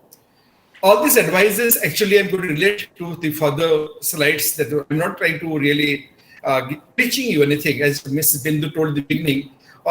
We practice something, and from our examples, we try to share things what probably would have been better had we been practicing those things earlier in our career. So it is our duty to tell our younger people, students like you, to really learn from our mistakes, learn from our past, and be proactive, be better confident, and you must what you don't know. Also, synergize and complement the qualities of each other. As a student, probably you are competing with other fellow students, but the study circles, if some of you study together, bring that synergy, the learning is better always. So similarly in the corporate world, also the same thing. You're not competing with many people in corporate. You're better, you synergize, you complement the qualities of other colleagues of yours, and you can do wonders there. I'm repeating what I told, choose your passion as your career. Certainly, I understand your dilemma. Certainly, I understand the difficult times pandemic brought into us about finding a good job. We invest so many years, 4.5 years almost for a BTech degree and almost like 2 years for an MBA degree. So many courses that your university, such an esteemed university, is offering. So we're really, really concerned about a job. But how many of you are really thinking about your passion as a career? This pandemic has brought in different kind of things. Like, I can tell you one example. I was speaking to someone yesterday. This gentleman told me that loss of job or not getting a job actually promote self-employment. It happened in the world in 1928. 1928, if you Google it out, was a huge pandemic globally. Millions of people died. The economy hit its rock bottom. There is no job available globally anywhere. And at that time, many people who started their startups, they initiated proactively their own business. They became some of the richest people in the world. And so I'm not trying to say, but there is a lot of silver lining. Believe me, in the financial sector now, there is a growth of jobs by 120%. Automobiles have now, which are really, we're listening to some other things before the pandemic, the auto business probably will go down, but now it's picked up very fast. People want to have their own car or own vehicle to travel. They are not depending further on a community transport like the other. If I was traveling with a city bus, I'll prefer to travel in my own car now. So the auto industry is picked up. So auto industry is one of the mother industry in the country. And if auto industry grow, other industries will grow. So my request to you is that be confident and please wait for the right time at the right place to get your right career break. Jobs will always be available to you. It's a matter of only a few months' time, but getting good career break is also should be a question. If I know many people who have liked music, they, in spite of becoming an engineer, they became very good musicians. And you have seen many movies on such a topic in the past. A lot of movies came up around a few years back on the same topic. But I'm trying to request and prompt you to choose your passion as your career. And importantly, excel in whatever you choose to do. Many of you know Abraham Lincoln. Abraham Lincoln, one of the most known reputed president of the United States, he had told once that they were very, very poor and their family was not finding even 2 square meals a day. But Abraham Lincoln's mother had always been telling him, she was always saying that whatever you do, if you want to do anything, please try to excel in that. If you want to become a gardener, be the best gardener in the world. If you want to become a janitor, please try to become the best janitor in the world. If you want to become an engineer, please become the best engineer in the world. So the mother, Abraham Lincoln, set a standard for him. Also, I'll give an example from the US. You know, when the George Bush the senior George Bush came to one of the schools, the boy who went up to the stage to offer him a bouquet, and George Bush, the president of the United States of America, asked the boy, how do you feel shaking hands with the president of from the country of America? How do you feel shaking hands with the president of USA? The young boy, maybe around that time 12 years old, you might have heard this example. The young boy told, the future president of the USA is shaking hands with the present president of the USA. And you know, the young boy was Bill Clinton. Bill Clinton went up to the stage to shake hands and offer a bouquet to George Bush Sr. And after a few decades, Bill Clinton became the president of USA. So what I'm trying to make a point here, think high, aim high. If you aim for the moon, you may not get one, but you will not fall among any other thing other than stars. Aim for the moon, and chances are that you may fall among the stars. So choose a career. Jobs will be behind you. So please try to take this from myself, my learning. I always like to say to students like this. So excel in whatever you choose to do. And job or career is not a life and threat. There are many things. Many students now these days in the country are coming up with the startups. So, okay, this slide was important for me. I have got around 25 minutes left. I want to quote here, if you know Simon Sinek. Simon Sinek, if you Google out, is one of the best author and orator in the world today. Simon Sinek says, imagine a world in which the vast majority of us wake up inspired, feel safe at work, and return home fulfilled at the end of the day. Such a beautiful world. And it was just a statement only before the pandemic, and things changed still, but the sentence, the meaning, deep-rooted meaning never changed. We will now as well, we imagine a world in which the vast majority of the population of the world should wake up inspired, feel safe, and return home fulfilled in the end of the day. So I'd like to also take you through some of my concepts. These are some of the concepts which I believe in about the values. See, in the corporate world, we believe in three things: people, planet, and profit. We know this thing, very, very simple thing. Also, the world has become very hyper-connected. I'm sure each one of you you have more than one phone. It may be one smartphone, one laptop, one iPad, many electronic gadgets. So the world is hyper-connected. I'm speaking to you to almost more than 230 students and guests here from my city, from Pune, from my office. I'm speaking to screen. I'm connected to all of you, and we're already hyper-connected. AI, artificial intelligence, machine learning, ML, machine learning, VR, virtual reality, and AR, augmented reality, have taken us already to a different orbit. Robots, bots, and chatbots are our friends in need. With so much connectivity, human beings are really becoming more like machine. I'll tell you how. Imagine the evolution of the Earth in last 24 hours only. Just a very hypothetical, I'm talking to you. Imagine the evolution of Earth in last 24 hours, as if it is only 24 hours that the Earth has evolved. Then all the modern days inventions have happened in just last 10 minutes. So you Google, what I'm saying, you can search the best of the inventions of the world has happened in last 150 years, 150 years only. And that is the speed of time. And what are the best of the inventions you can imagine?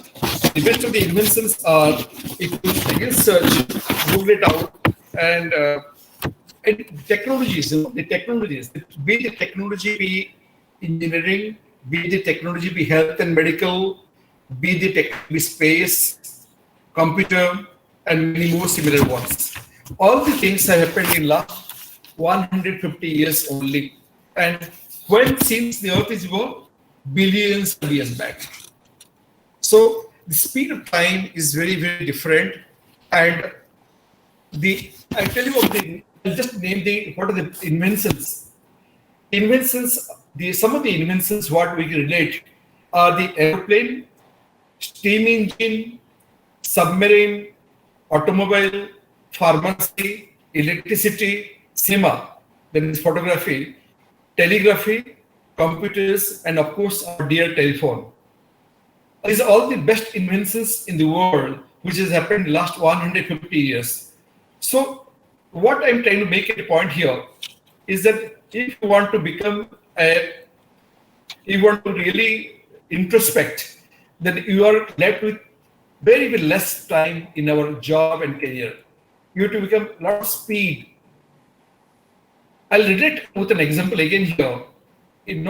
One of the example about speed and your initiative. Have you all seen? I think all of us we have seen ducks flying in a V shape of V. You see ducks. These birds they fly usually in a shape of V, and when they fly in the sky, if you want to kill one bird, shoot down one bird by using a pistol or a gun, then invariably the birds change their direction and they fly away. You may not be able to kill or bring down a duck flying in the shape of V. They take the initiative and they decide to change the leader and they change the direction and they fly away in a moment. It takes 1/70th of 1 second, 70th. It is a microsecond. They decide who is going to be next leader and they change the direction and they fly away. So the speed, we don't ever try to think that you can procrastinate things. Never ever procrastinate. You want to become successful in life with good values, please do it now.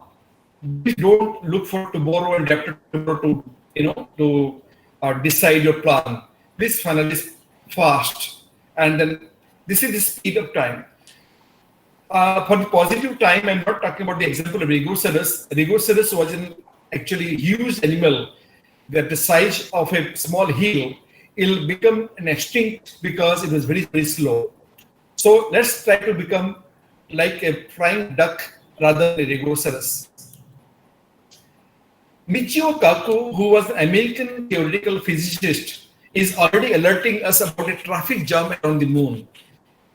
Please try to find out of Michio Kaku. Michio Kaku is an American physicist, and he has predicted, he's very sure that the technology will take us to the moon, like as you are traveling from, let's say, from Palakkad to Bangalore, or from Pune to Mumbai. So technology is going to really evolve in a big, big way. Already we're seeing about reusable SpaceX rockets, Tesla driverless cars. You are also experiencing holoprojection 3D models of people to be reconstructed, compressed, and transmitted. But here I'll take a pause. There may be many questions in your mind that why I'm talking about these examples in a class of values about human values. But what happened? The next slide is very important. The pandemic took us back by 25 years in just 25 weeks. This pandemic of COVID-19 took the whole world back by 25 years in just 25 weeks. And it's very, very important. What actually didn't change were the HR values, the people values, which are the base of our sustenance and growth. You must have come across a lot of videos in WhatsApp in last 3 to 4 months time, 5 months of time about people being kind, people being compassionate. There are a lot of migrant laborers who really needed help. A lot of animals needed help. People became more empathetic. They took care of each other. People all united together in such a difficult time. And the compassion and empathy and kindness, these are some of the values which I described to you in the beginning, are like a fragrance. It became a virtue. And all the human race globally, it became united in this 25 weeks when the economy fell down and health of people. We lost a lot of our people. Many people passed away, were really too young in age. Economy crashed. Nothing moved for almost 25 weeks now. We are surviving and things will be better. When always difficult times, they pass by. And this time as well will pass by. I'll speak about Peter Fisk, one of the renowned, inspiring, insightful, and futuristic author, says growth is shifting, innovation is relentless, disruption is accelerating, expectations are high, and social tensions are rising. Very deep-rooted meaning. I'll request you to really think about it. And McKinsey, in their recent survey globally, told a very important sentence that trends are your friends. Different trends will come, and this we'll have to live with these trends. So managing a high-touch climate will remain elusive. We talk about robots, chatbots. You heard about Alexa. We spoke about Sophia the robot. We have heard about many other chatbots and bots. When you operate a bank account, you always speak to a bot. So it becomes very, very high-touch, in a big climate. And from technology, when it comes to high-touch climate remains very elusive. Our values remain very elusive. High-touch, what I mean is actually emotions. The robots and the technology cannot have yet emotions. Human beings are the only animals who are actually bestowed with empathy, sympathy, and power of imagination. Some of the animals who have larger brains, like an elephant and other few animals, they empathize, but they can't imagine many things. Human beings as animal can imagine things. So high-touch climate of high empathy and high compassion is actually kind of translucent phase of reaffirming our own belief system. It is not digital. I heard Mr. Pritesh speaking about ethics. Ethics, actually, he described so nicely. I really admire. Ethics cannot be 75% ethical and 25% not being ethical. Ethics and values are either 0% or 100%.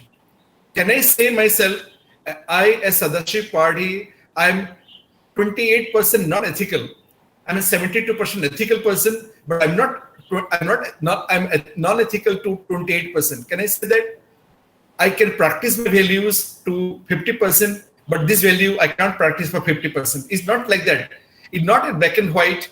It is a bit of gray shade, and it is never a decimal point. Rather, always ethics and values will continue to evolve. Some of the things are my last few slides. I'll be on time. Elders, the people like me who are elders by age will continue to love high-touch human climate, HUMANE climate, humane climate, but cannot be prisoners of the past.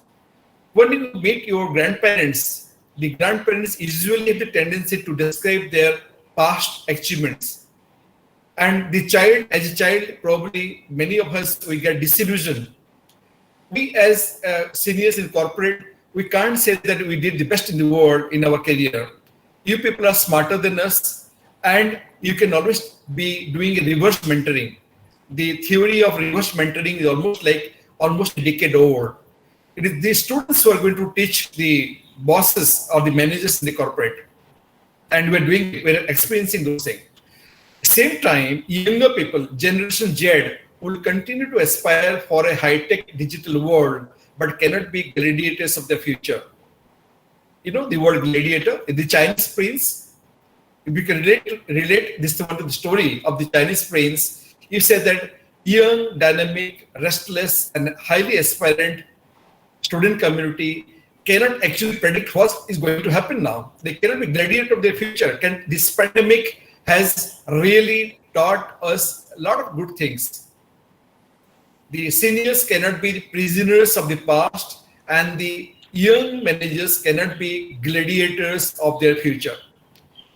So, being human in a high-tech and high-touch digital world will matter the most.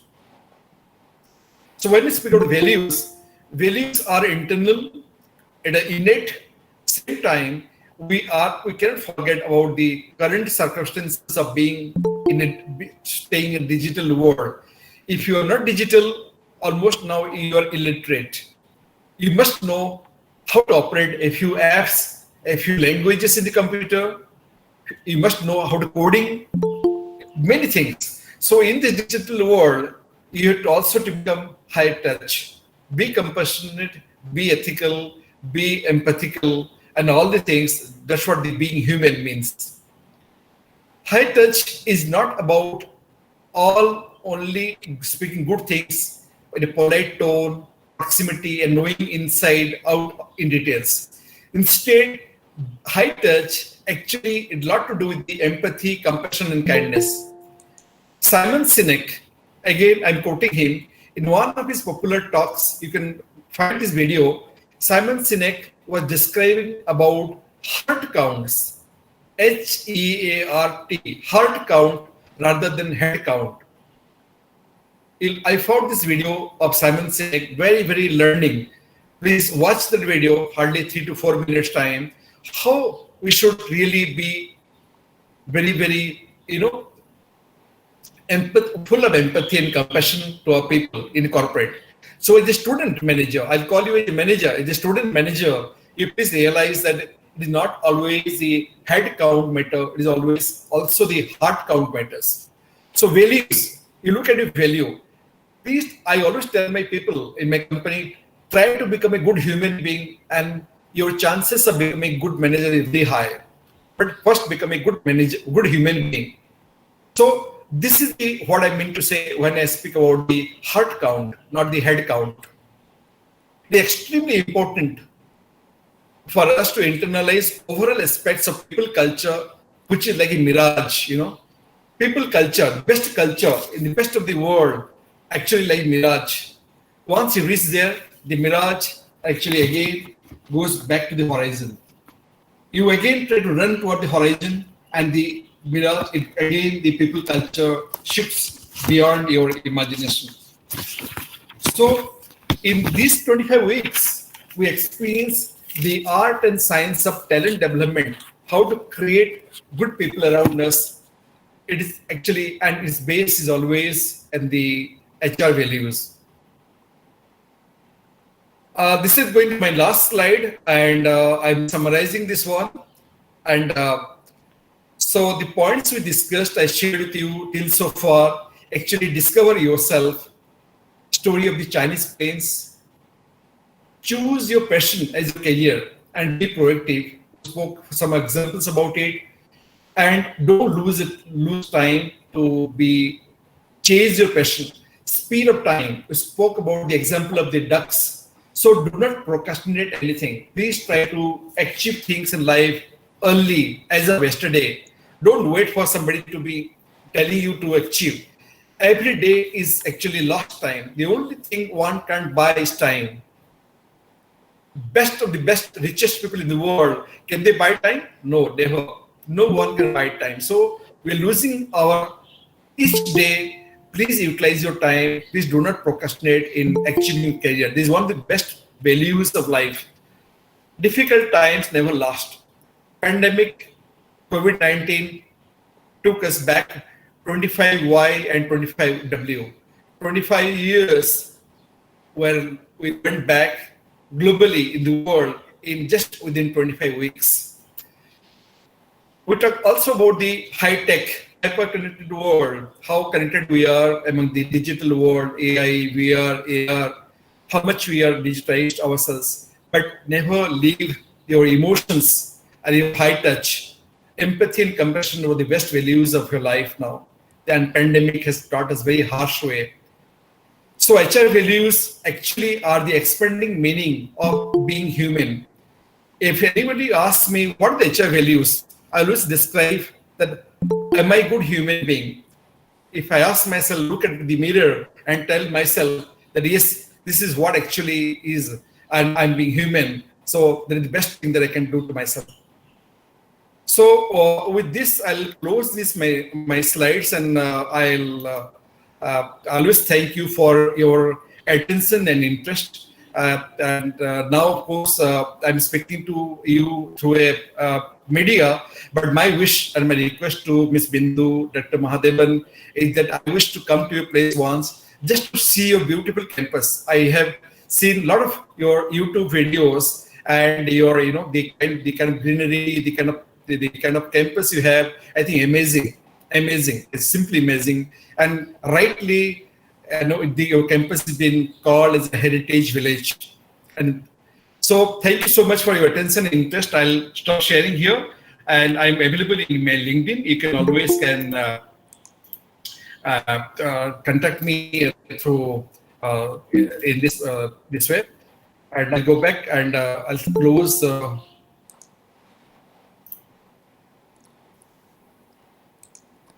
Thank you, Padi sir, for your informative session. Yeah. Thank you so Actually, much. We have heard of high tech and we were always chasing to be high tech.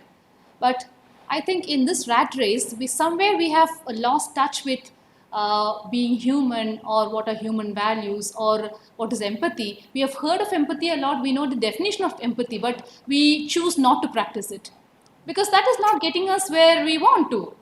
It is not giving us any benefit, so why should we practice it? So maybe that, but we are all going back to maybe decades ago where all these things were practiced.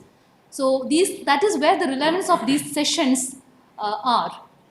Otherwise, AICTE has made it mandatory now that all the professional colleges should begin their session with universal human values, because somewhere down the line we are seeing it missing. And both of you have given us wonderful insight on professional ethics and human values. Now I open the session for the audience. If you have questions, you should have questions, because this is not a topic that is commonly spoken about. So please come forward. I'm sure that many of you have questions. Please come forward and ask your questions. I would suggest you can put your questions in the chat box and I can read it out, because we have huge number of participants, and if everybody starts unmuting themselves, it will be a chaos. So you can put your questions in the chat box for both Ratish, and I'm thankful that Ratish sir is patiently waiting here. I did not, I postponed both the question and answer session, his and Padi sir together. So I'm sorry, sir, we have kept you on hold for a long time. The questions for both Ratish sir and Padi sir can be put in the chat box, and please mention for which speaker your question is directed to. We are getting a lot of thank you messages. I am waiting for the question. Or if... Bindu, can you hear me? Yes, sir, I can. Okay, Dr. Padhay, this is Mahadevan Pillai, Director of the Ahilya Group Institutions. We are very much thankful that you have joined us for this session, and we expect you to be our guest when you come out to Kerala next time. Thank you, sir. Thank you so much for the invite. I would have definitely come to you. I mean, had you not invited me, I would have definitely been there. It's a beautiful place, a lot of good students, very young managers, and I think you're creating a wonderful place and you're making India proud. I must tell you that. Thank you very much.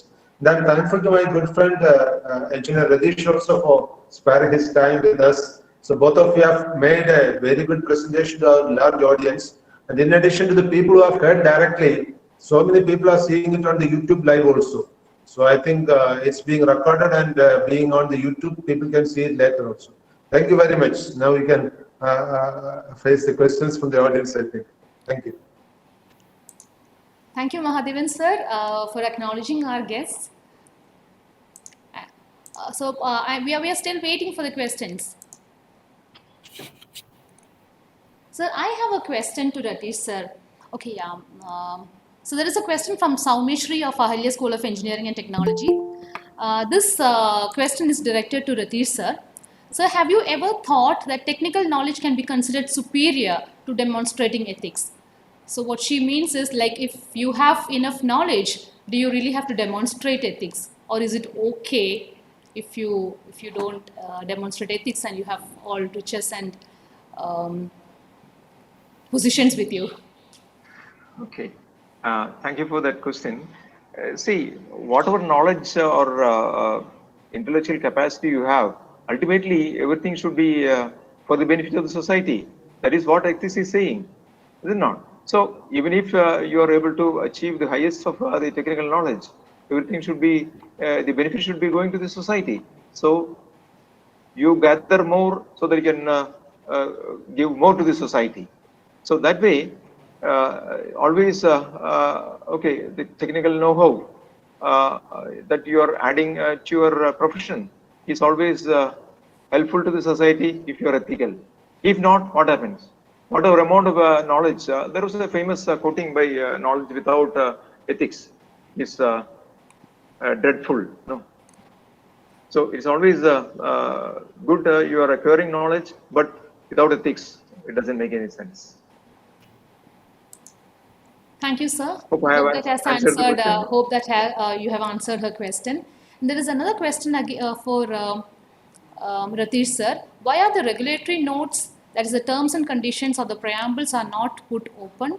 It was a big failure giving an assignment on such. Oh, how can you say this? Okay, I am fine. There is another one. Okay, there is another one open for both the speakers. Even though we are aware about the code of ethics to be followed in any profession, but sometimes institutions or firms itself make situations to violate all those. What is your take on it? It is for both the speakers. I think first we will go to Ratish sir and then to Padi sir.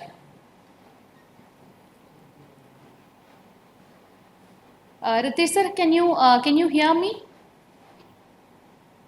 Definitely, I can hear you. I'm just trying to understand the question once again. Even though we are aware about the codes of ethics to be followed by in any profession, but sometimes institutions or firms itself make situations to violate all those.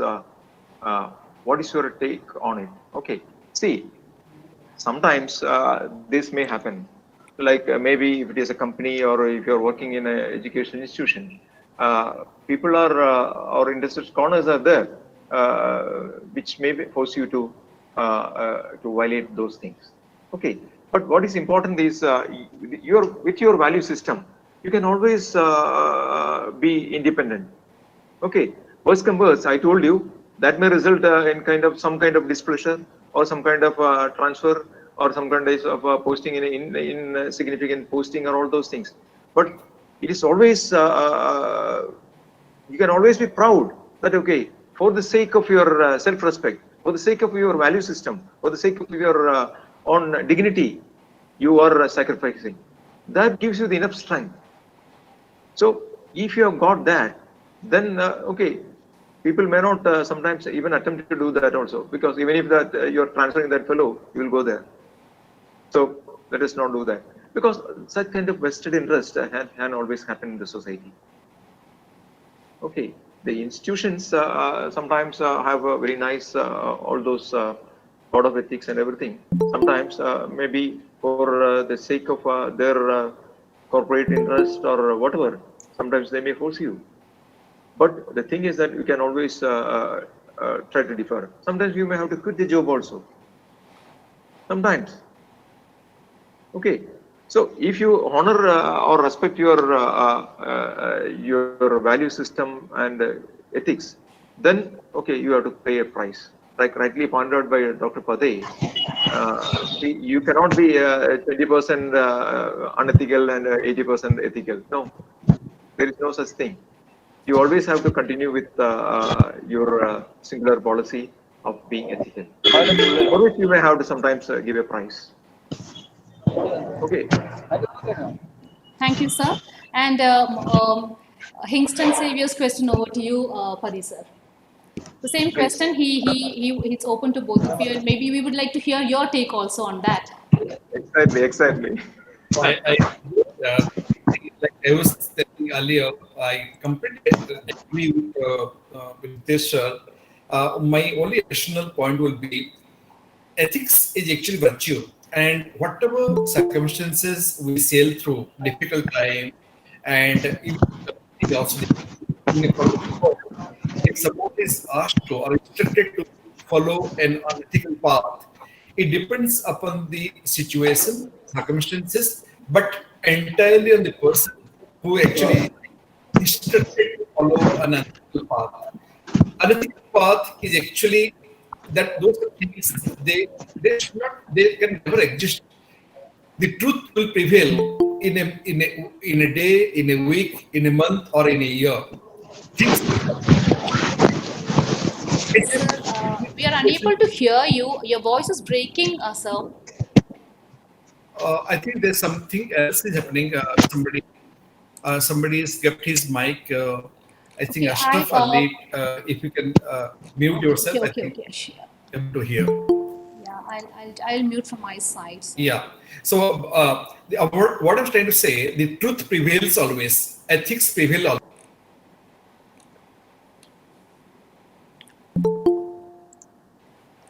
So Sorry, I was in mute. Sorry, I was mute.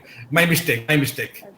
So what I'm saying, I agree completely with Ritesh sir. He described it nicely. But in the corporate world, what happens? Ethical practices are always like daylight. They're the truth, and the truth will always come out in a day or in a month or in a year. Truth cannot be suppressed. Ethical practices cannot be suppressed. Whatever you try to do that. You look at the global unethical practices, big organizations. $1,000 billion organizations went down the drain. And we know about so many organizations who were in India. They started many big projects in power and dams. And where are they? Many huge shopping giants in the globally in the world, they vanished because they adopted unethical practices. I can't name them because they're very big giants in the public forum, but something starts with E and something starts with W. These people have vanished. So ethical practices are like daylight, they have to be followed and entirely depending on the person. A person's right virtue should never be unethical. You can't face yourself, look at the mirror and tell yourself that yes, I did the right thing if you've done a blunder or obeyed an instruction which is really wrong. So I completely agree with Ritesh sir. It is a very, very different world now. We are socially connected, digitally connected. We can't be unethical and remain, elusive or run away from the truth. The truth will prevail always. Thank you, sir. Good times. And there is another question from Akhilesh Thank you Shiva. very much for that. He said that how should we decide in an ethical Now you're in situation? mute. Now you are mute, so please unmute yourself. Yes. So everybody can be wrong. Yes, we are human beings, yeah.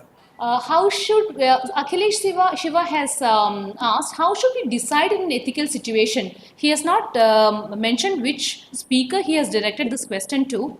I think it is open to both of you. How should we decide on an ethical dilemma situation? If we know there are 2 or 3 options, how do we decide on what should we do or which option should we pick? Can I go sir first? Can I speak? Yeah. Please. I was employed with an American multinational company for almost 12 years as director HR, and ethics was being one of the primary thing because that organization was supplying to US space research and US Army. So any supplier to those people, if they adopt any unethical practices, they describe this situation, like to answer this question, they described an unethical situation in a very simplistic manner, very simple. And a situation or a work can be termed unethical if you can't describe that thing to your grandmother and your mother. You understand what I'm saying? Otherwise, we believe in our mothers and grandmothers, but if my achievement, if I can't describe, or my work, I cannot speak to my grandmother truthfully, that is unethical. I'm supposed not to lie. Lying to my grandmother will be a crime. So they described any unethical practice very simply, saying that the work or the situation which cannot be described to your grandmother and your parents is actually unethical. That was a lovely explanation, sir, because I don't think usually we use ethical theories to explain this question, but you have done it in a much more simpler manner that everybody understands. Thank you very much. And Ratish sir, would you want to add on to it?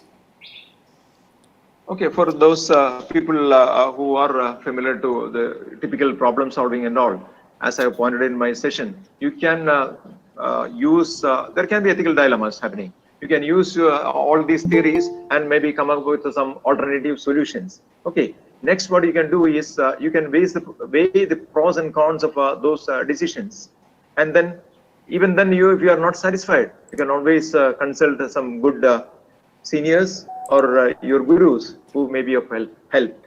For the beginners, only I am telling this, but for others, from their experience, as rightly pointed by Dr. Pade, they will be able to identify or come up with the right solution with that kind of tips, what you have given. Thank you very much for that. Thank you, sir. Thank you, sir. And there is another question. What are the other criteria to, apart from ethics and value, what are the other criteria to increase the human behavior? This is this question is from Shafina Eki. Again, I think it is open for both the speakers. Yes, please.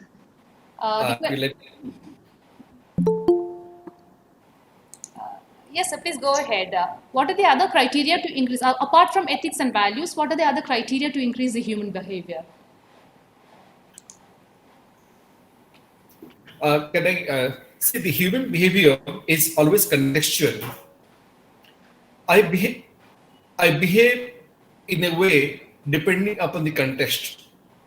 Human beings are always in a situation, in the mode to excel in any given situation, be a small baby to a student to a manager.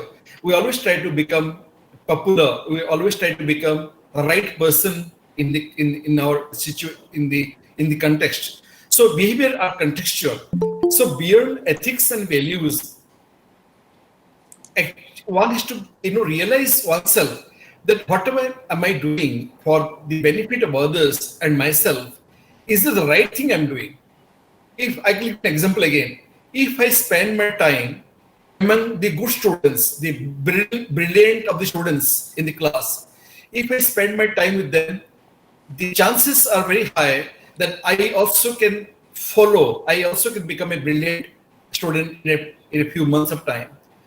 But if I spend or waste my time with some of the outsiders and spending or wasting my time in watching movies and whatnot, then chances are that my behavior, my language, my everything will change to that, befitting to that context. So it is like a situation where I can describe that each person, each one of us actually is 1/5 of the average of 5 people. That means I'm average of 5 people I spend my conscious time with.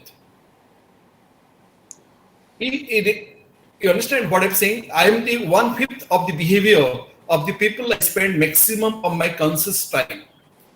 So beyond ethics and values, one is to learn with whom you're spending and investing your time with.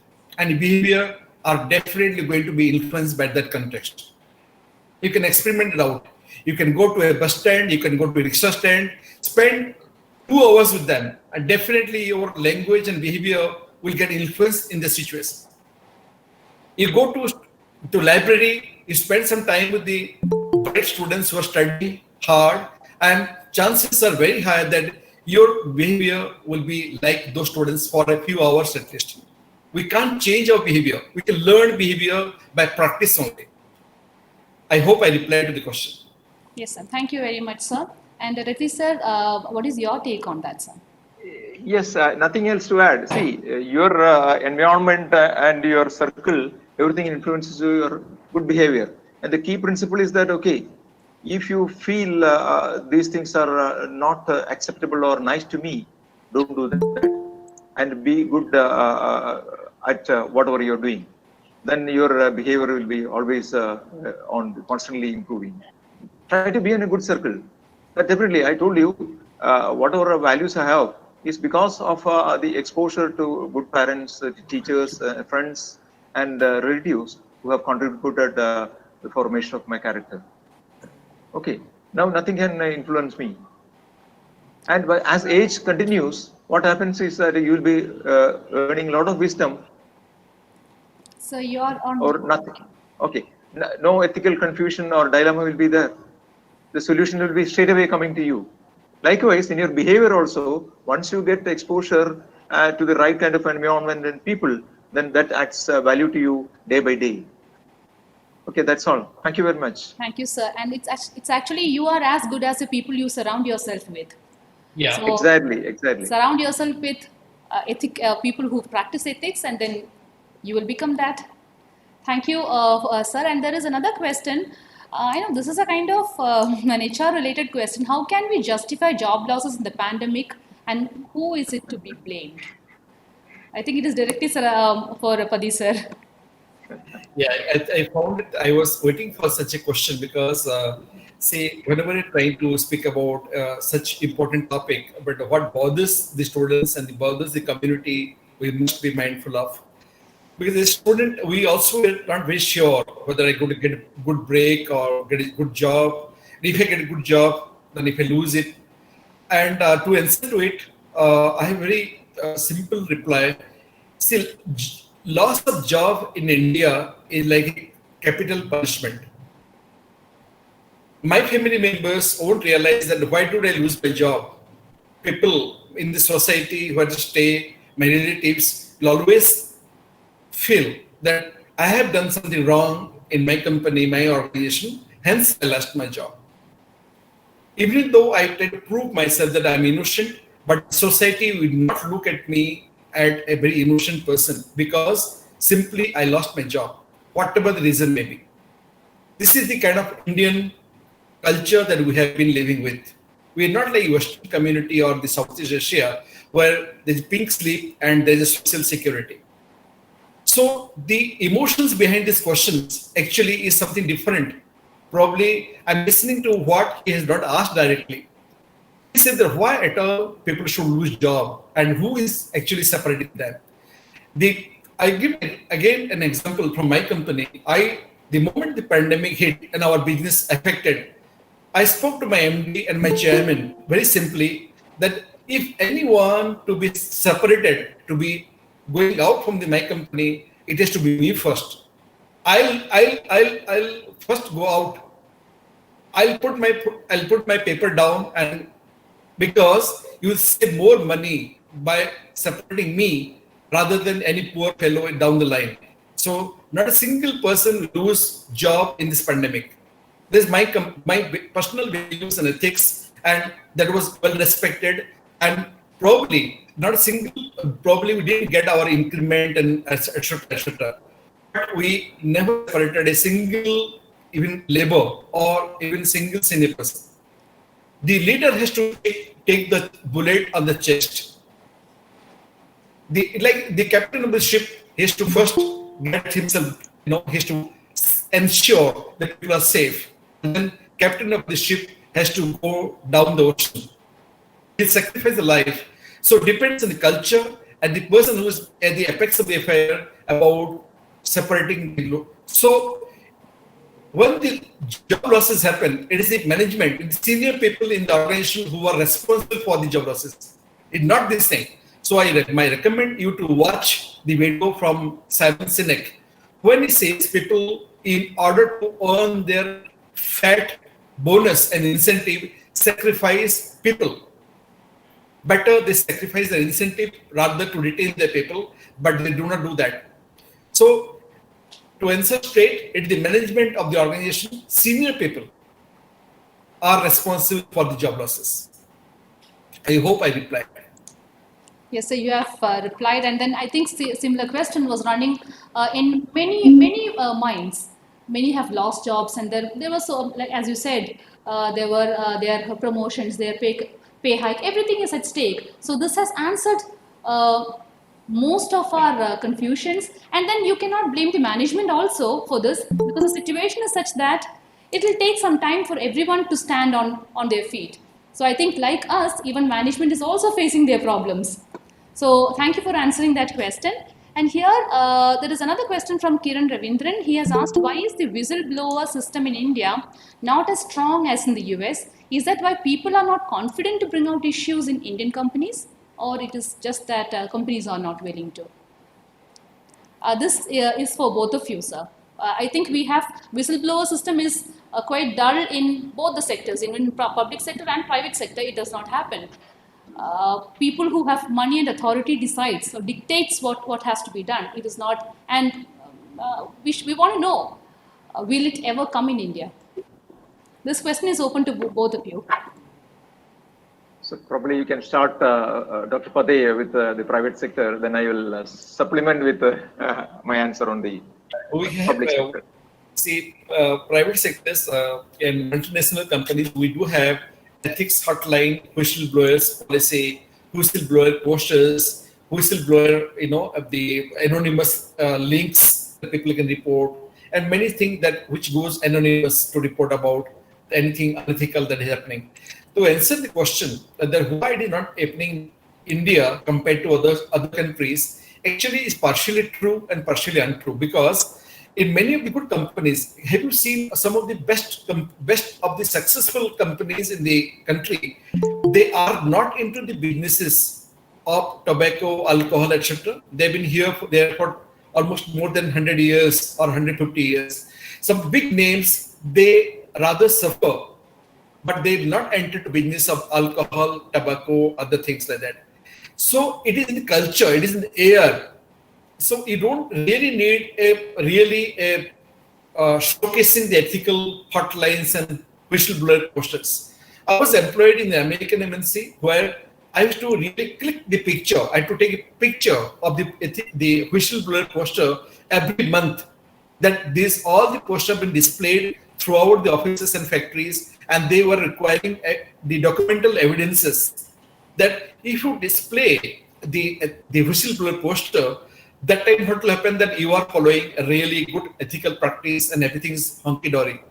But at the same time, some of the Indian organizations have never showcased their practices and culture, but they are the best in their ethical practices.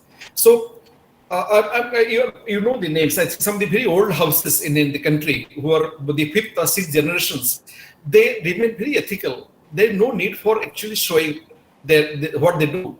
Some of the big houses, they separated very, very top senior people, and 25 years back, which I've heard of, because some of the senior people, they violated their ethical norms in settling or claiming their travel allowances. This happened 25 years back in the country in India with an Indian company. So that time whistleblower posters were not there. They were not popular, but they practiced. But actually it needed is something better to have rather than to have the posters and a good system. So my take on that will be actually in the air, it's the culture, and really you can't distinguish between whether to have a posters and policies. But if you practice it, then it's enough. It should be the culture. Thank you, sir. So it is not what is written, it is how well you understand and how well you put it in practice is what's more important than a code of ethics as such. Sir Ratish, sir, we are moving Okay, on. Yes. coming to the public sector, what's happening is it's somewhat again subjective. No, for example, if one person is on this either in the ombudsman or in the vigilance or in the regulatory body and all, if they are honest and they are ethical, they are actually really delivering. For example, you take the case of Election Commissioner T.N. Session. What is happening to the election scenario of India?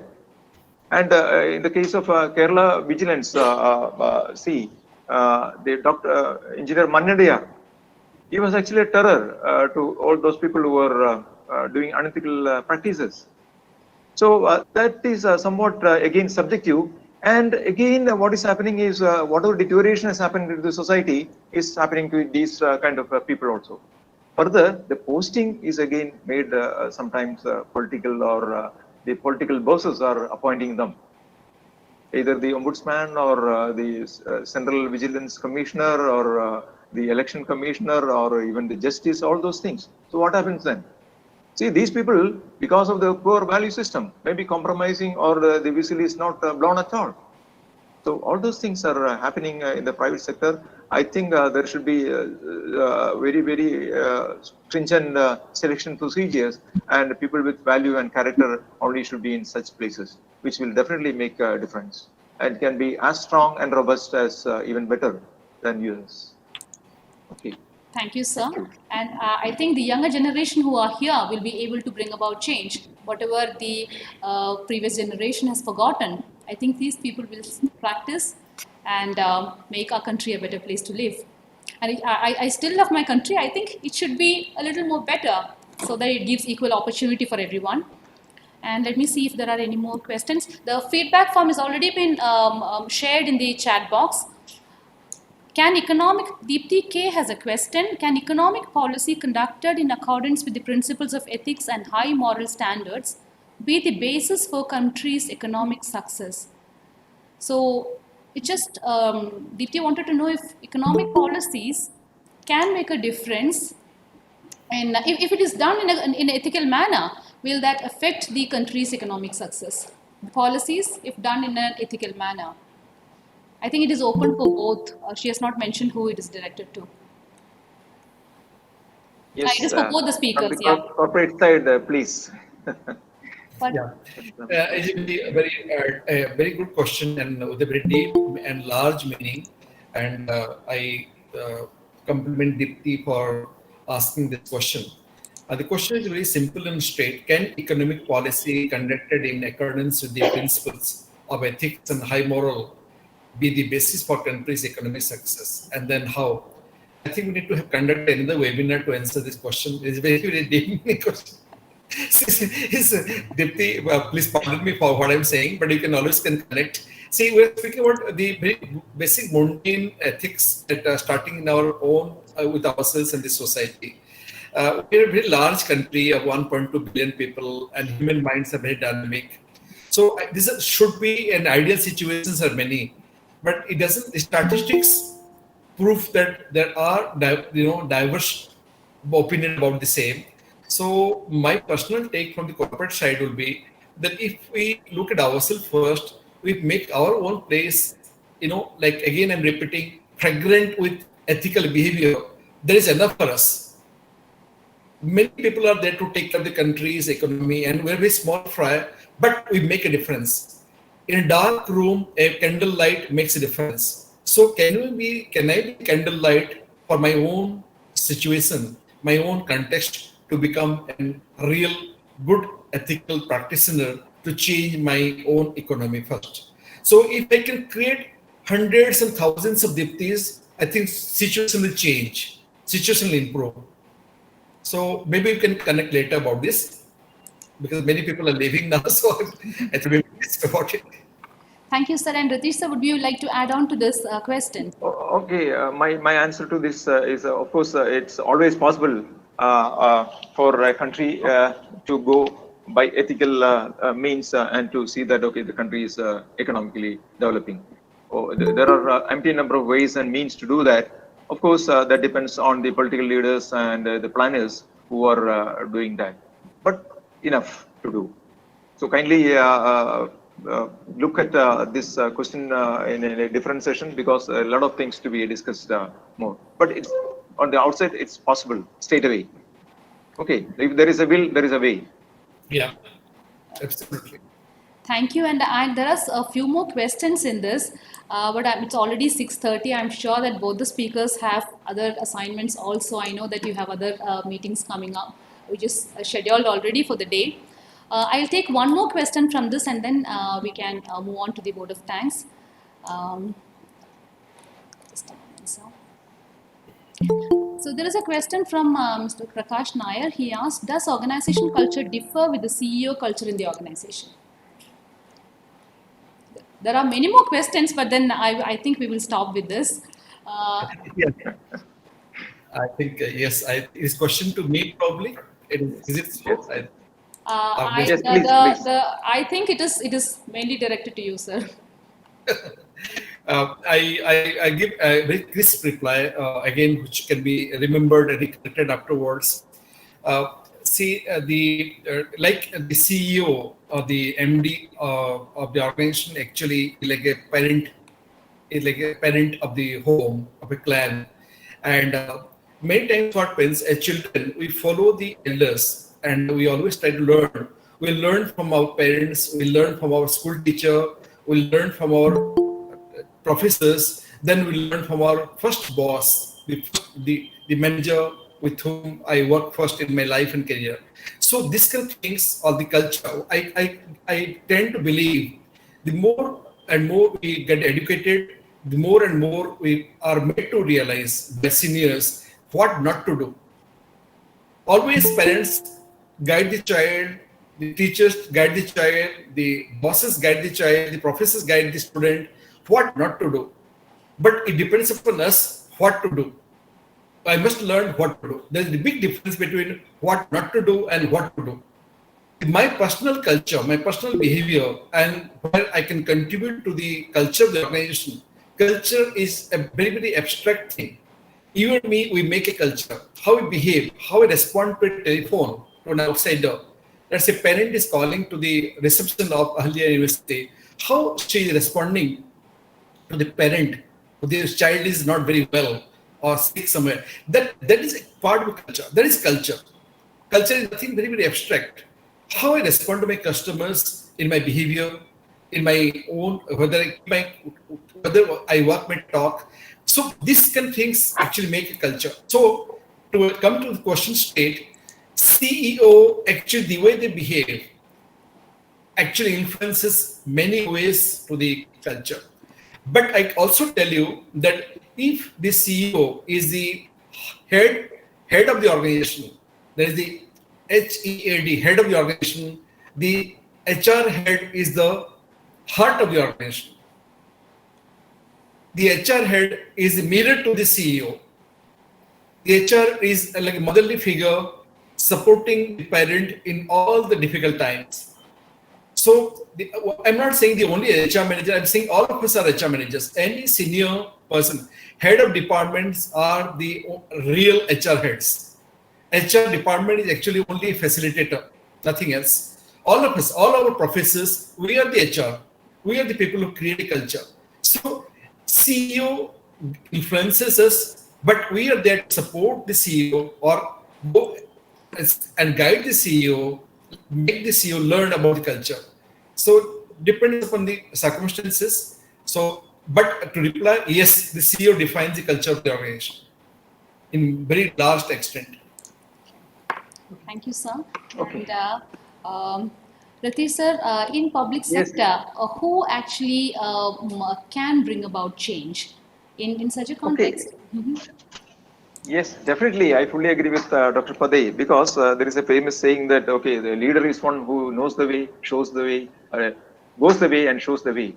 So if the leader is highly ethical, definitely he'll be able to influence and he can definitely make changes. Because I have a number of occasions wherein I have to work with both good leaders and sometimes poor leaders. And I have seen the difference. For example, in the World Bank project, there was a good executive director from the IAS. who was actually driving all of us with all kinds of ethical principles and values, at the same time seeing that there is turnaround happening to that organization.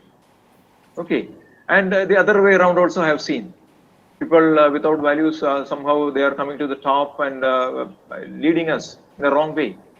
And sometimes you may have to take a transfer, and maybe in fact I went on deputation, to be honest, because there is no point in being there and fighting without any productivity. Okay, it just went on almost for 10 years. I went on deputation.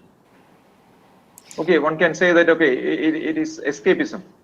But okay, if you cannot serve the purpose, you be there and with all your values, if you are not able to perform, then okay, it makes sense.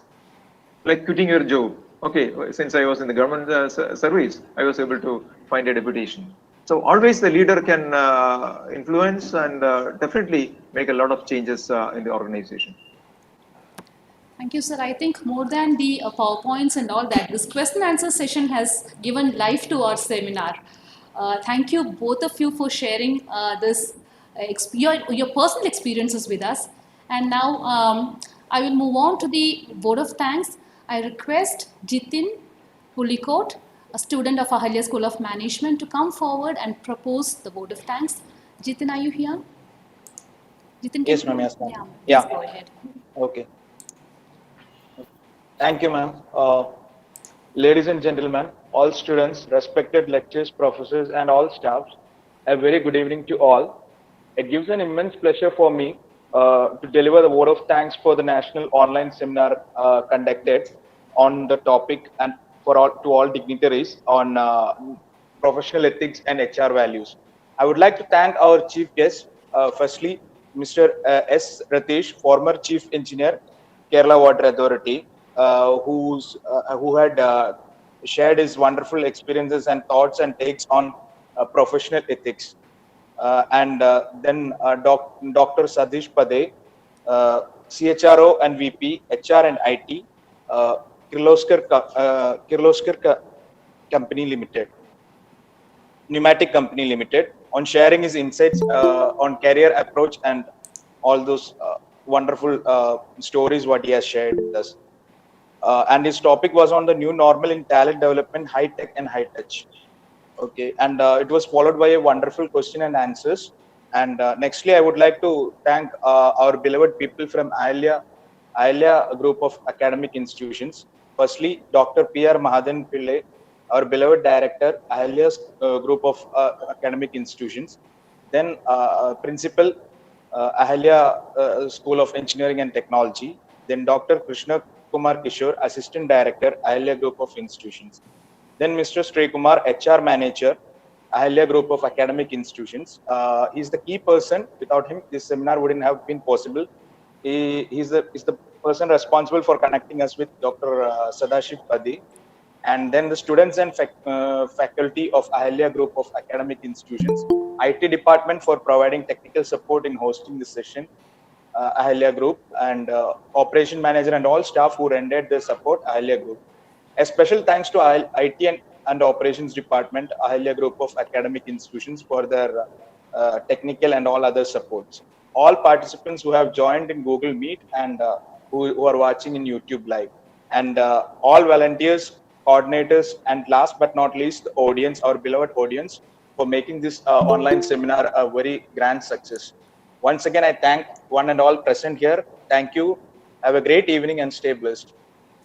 Thank you, Jitin. And I know the official vote of thanks is done, but then from my side, I would like to thank Dr. P.R. Sri Mahadevan Pillai, Dr. Krishna Kumar Kishore, for their immense support, because whenever we go to them for anything, they are always there to support us. They give us that boost. Yes, you can do it. That is how we are. When we started the initial webinar, it was only participant of 50 people. Now we have more than 800 registrations. And that itself proves that we have a strong support system here, and our leadership is really giving us the boost to perform. Thank you. And And I'm so thankful to the student volunteers, Ajmal Farhan and Swapna Radhakrishnan. Unfortunately, I feel very sad for Swapna because she has prepared for 2-3 days, and she has written introduction about Ratish sir, she has practiced and she has recorded, but unfortunately the internet gave away. And I thank Jitin also for supporting, and there is another group of students who have come forward and said that, ma'am, you organize, we are there to back you.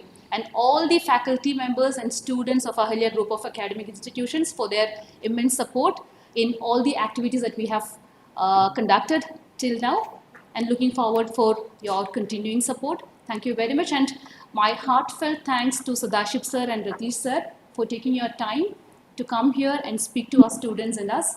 And when I spoke to both of you about both of you to the students, I said, these are the people who understand your minds. You both of you understand student minds. That is what we need. It is not, you are not talking from your level of knowledge. You are coming down, you have spoken to them the way they can comprehend you. So thank you very much for that. So I think we can call a day off. And Sri Kumar sir, yes, you are the man. Thank you. You are the one who actually connected us to Pati sir, and Mahadevan sir was the one who connected me to Ratish sir. Thank you very much to both of you.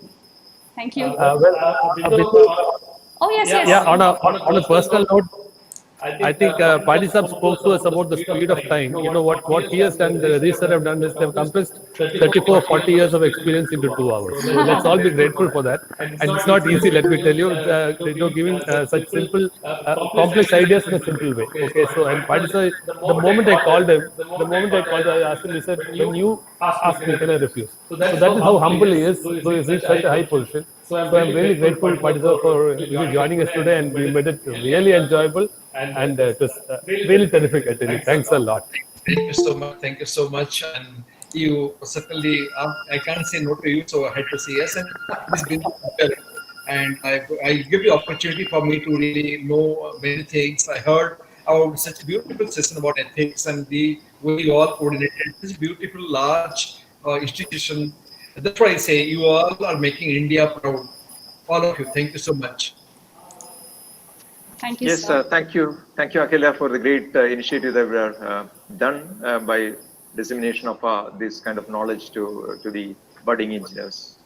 And thank you, Dr. Pade, for giving us such an informative session. Glad to meet you, at least over through this web. I learned a lot from you today. Yeah, thank you so much. Thank you so much. So thank you all participants. I think we'll call it a day now. Thank you. Okay, bye. Bye. Thank you so much. See you.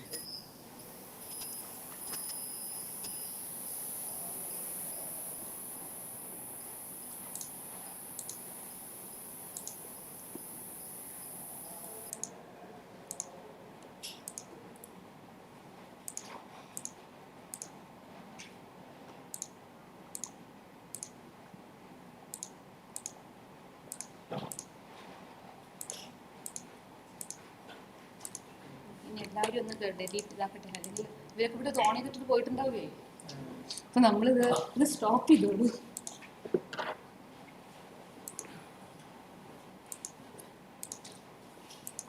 ഈ സിസ്റ്റത്തിന് ഞങ്ങൾ നിങ്ങളെ I T department